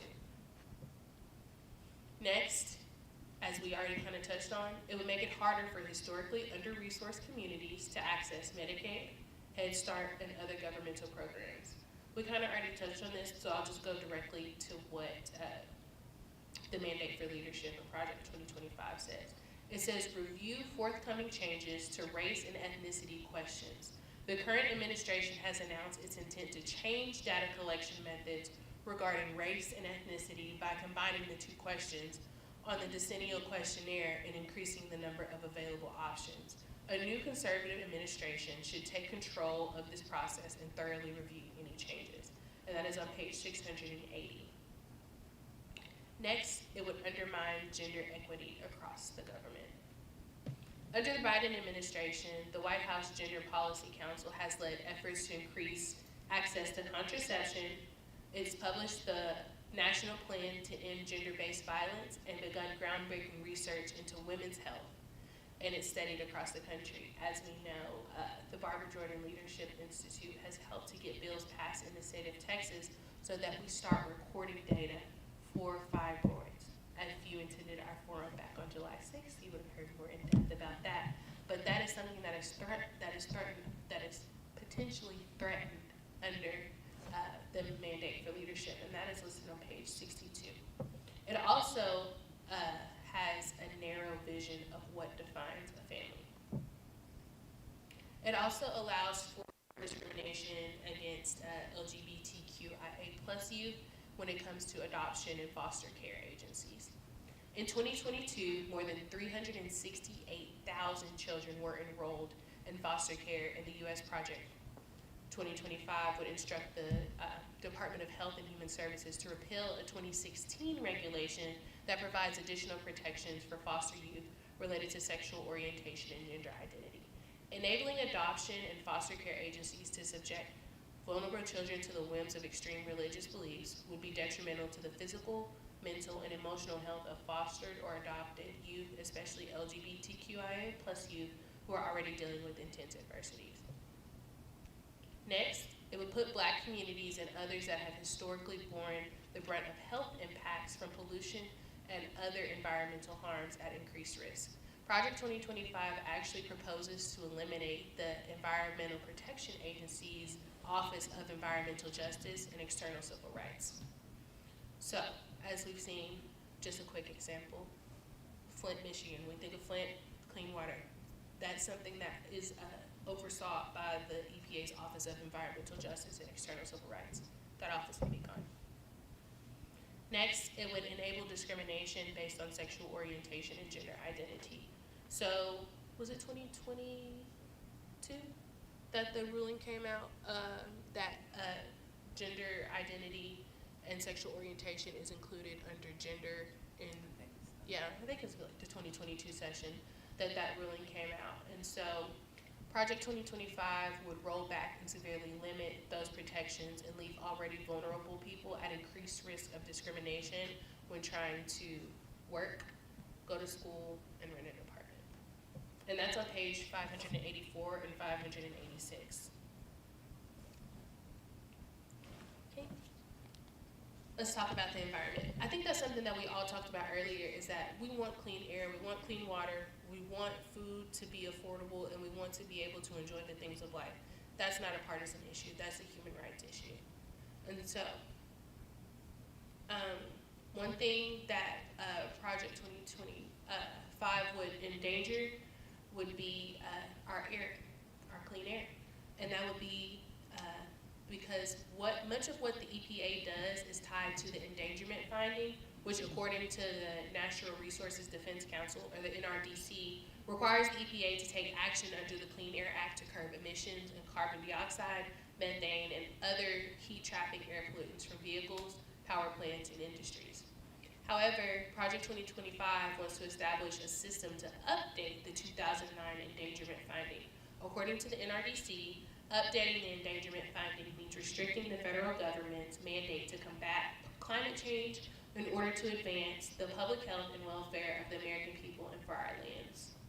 If this were successful in getting the federal government to update this endangerment finding, it could become much harder for the EPA under the Clean Air Act to take measures to combat greenhouse gas emissions, pollution, and other harmful effects of climate change.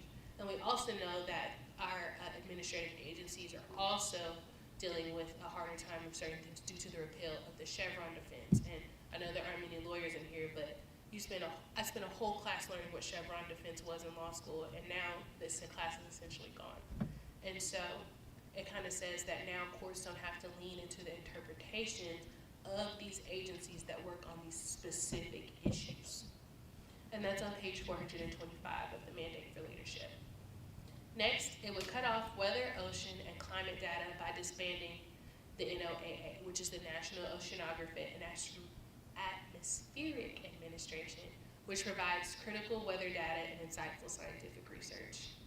The NOAA plays a critical role in helping us to understand the effects of human behavior on the world's oceans and atmospheres. This includes daily weather forecasts, severe storm warnings, and more. As you know, we just dealt with some of this issue with all that has been going on in East Texas. And in their own words, the NOAA should be dismantled and many of its functions eliminated, sent to other agencies, privatized, or placed under the control of states and territories. And that is on page 664. Another thing that they would do was transfer environmental funding away from mission-based entities to state regulators, who in many cases do not have the ability to understand the particulars of the policies or who do not support sustainable policies. And that's on page 424. And lastly, it would expand offshore oil and natural gas drilling on public lands and waters. And I think this is something that we've noticed here lately. We live in East Texas. We know that this is an oil and gas dominated area. And so this would, this section of the Mandate for Leadership was written by a former Trump administration official who had to recuse himself from dozens of the matters before the Bureau of Land Management while he was leading it due to flagrant conflicts of interest as the former president of a special interest organization that called for the widespread transfer of federal public lands to private holders. And this comes from page 523. And lastly, I'm going to quickly touch on education because I've touched on most of the areas already. But first, let's just say our public schools are foundational to our democracy. When special interests undermine our public schools, it threatens the very thread of our being. Raise your hand if you went to public school. Exactly. And in here we have educators, we have lawyers, we have doctors, we have everything. And so we don't want to threaten our public schools. And we see that here in Texas specifically with the vouchers. And so it might benefit others, but in our community specifically, we still can't afford the extra cost to go to private school. And so that's just something that we are dealing with here. And so one thing that it would do, it would cut federal loan programs that help parents of college students, graduate students, and immigrants afford higher educations. It would also make public schools more dangerous for LGBTQIA+ students by removing a host of protections for students in these schools. It would also push ideology onto funding for international business programs, as well as make it easier for charter schools, so even if they don't go to the public schools, to discriminate against students.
Yes, they cannot change those anymore. She's making it a little bit uncomfortable for people that have our trans community, our non-binary community, to navigate in society now because their ID says something different than what they present themselves as. And so it just makes them a little bit harder to navigate for jobs and other things in life. Oh, did you also critical race? I didn't even touch on that. That's all. Oh. Another thing they will remove is dealing with so-called critical. It's not. Let me not even use that term. I hate that term, critical race theory. It's more of removing history when they dealing directly with different races, gender, and discussing systemic oppression. They do not want to have that in class now. So when it comes to history, eliminating any funding of courses that regards those type of conversations and lessons and teachings within school. So I know that's something big. Was it even? I don't know. Did talk about segregated Department of Education? Oh, yeah, I didn't even look. I figured that was okay. all about you touch on that. Yeah. So I don't touch on that. Oh yeah, and there was also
So one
during this time when I was doing the speech. What did they say about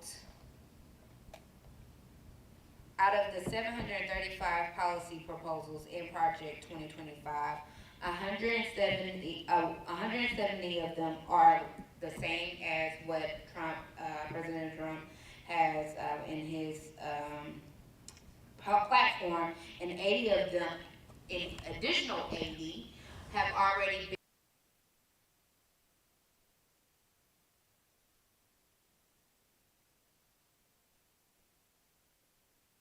if he's not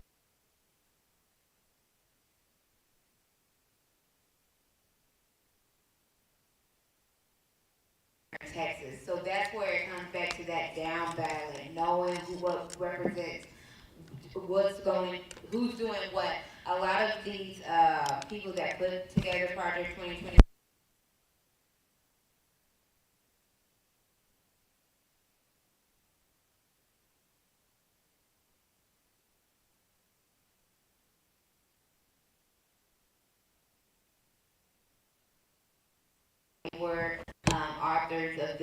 supporters of Project 2025. So even if Trump does not get into office, they're gonna make sure those policies still get in places within the states. And Texas is definitely one of those states that supports them 1,000%. So that goes back to making sure we understand down ballot, who we put up there, looking at their policy. Don't look at just because I've seen a lot of people recently, even the DNC.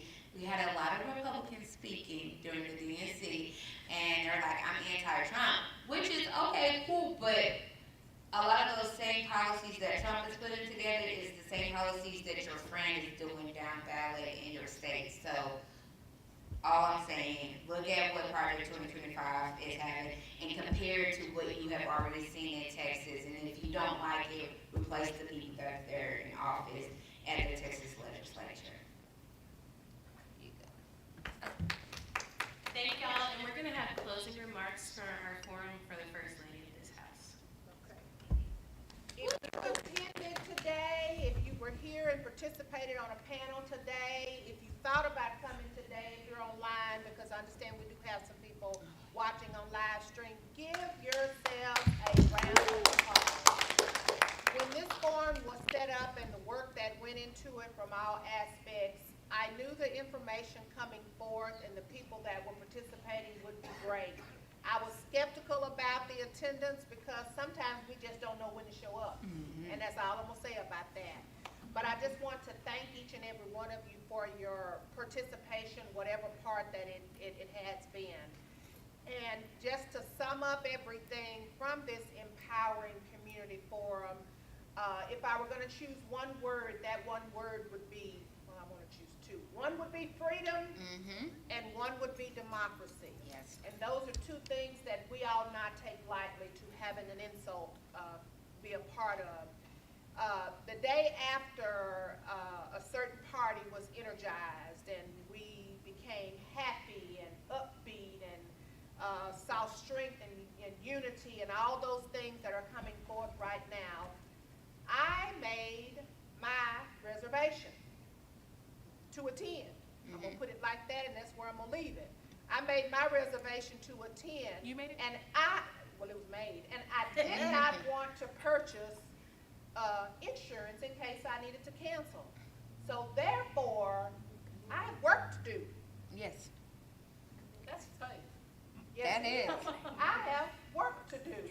And each and every one of us in this room, no matter what our political affiliations are, we need to be educated voters. And I hope that something has been said here today to be able to empower each of you to be that educated voter. And again, thank you for your attendance. Thank y'all so much, and be on the lookout because this was kind of like a primer. It's a little early in the cycle, but we're gonna do some more voter education and voter forum things. So be on the lookout, and we'll do some collaborative events. Just because I live in Smith and somebody lives in Gregg, that doesn't mean we can't work together. Because I lived in Smith and went to school in Gregg, so there's no reason why we can't collaborate as we go throughout this process. Because at the end of the day, yes, there's a big ticket vote, but the same senatorial race impacts us. Not necessarily the same propositions, but there are other things that will impact us statewide, area-wide, region-wide, even though we don't live in the same thing. So thank y'all for coming. Let's keep this up. Don't let this be here. And also remember that Smith, this is your early voting location if you live in Smith County. Yes, right here. So we will go to church and then we'll walk across the hall and vote. And if any of y'all have ever considered working as a clerk, Oh, please do. do it.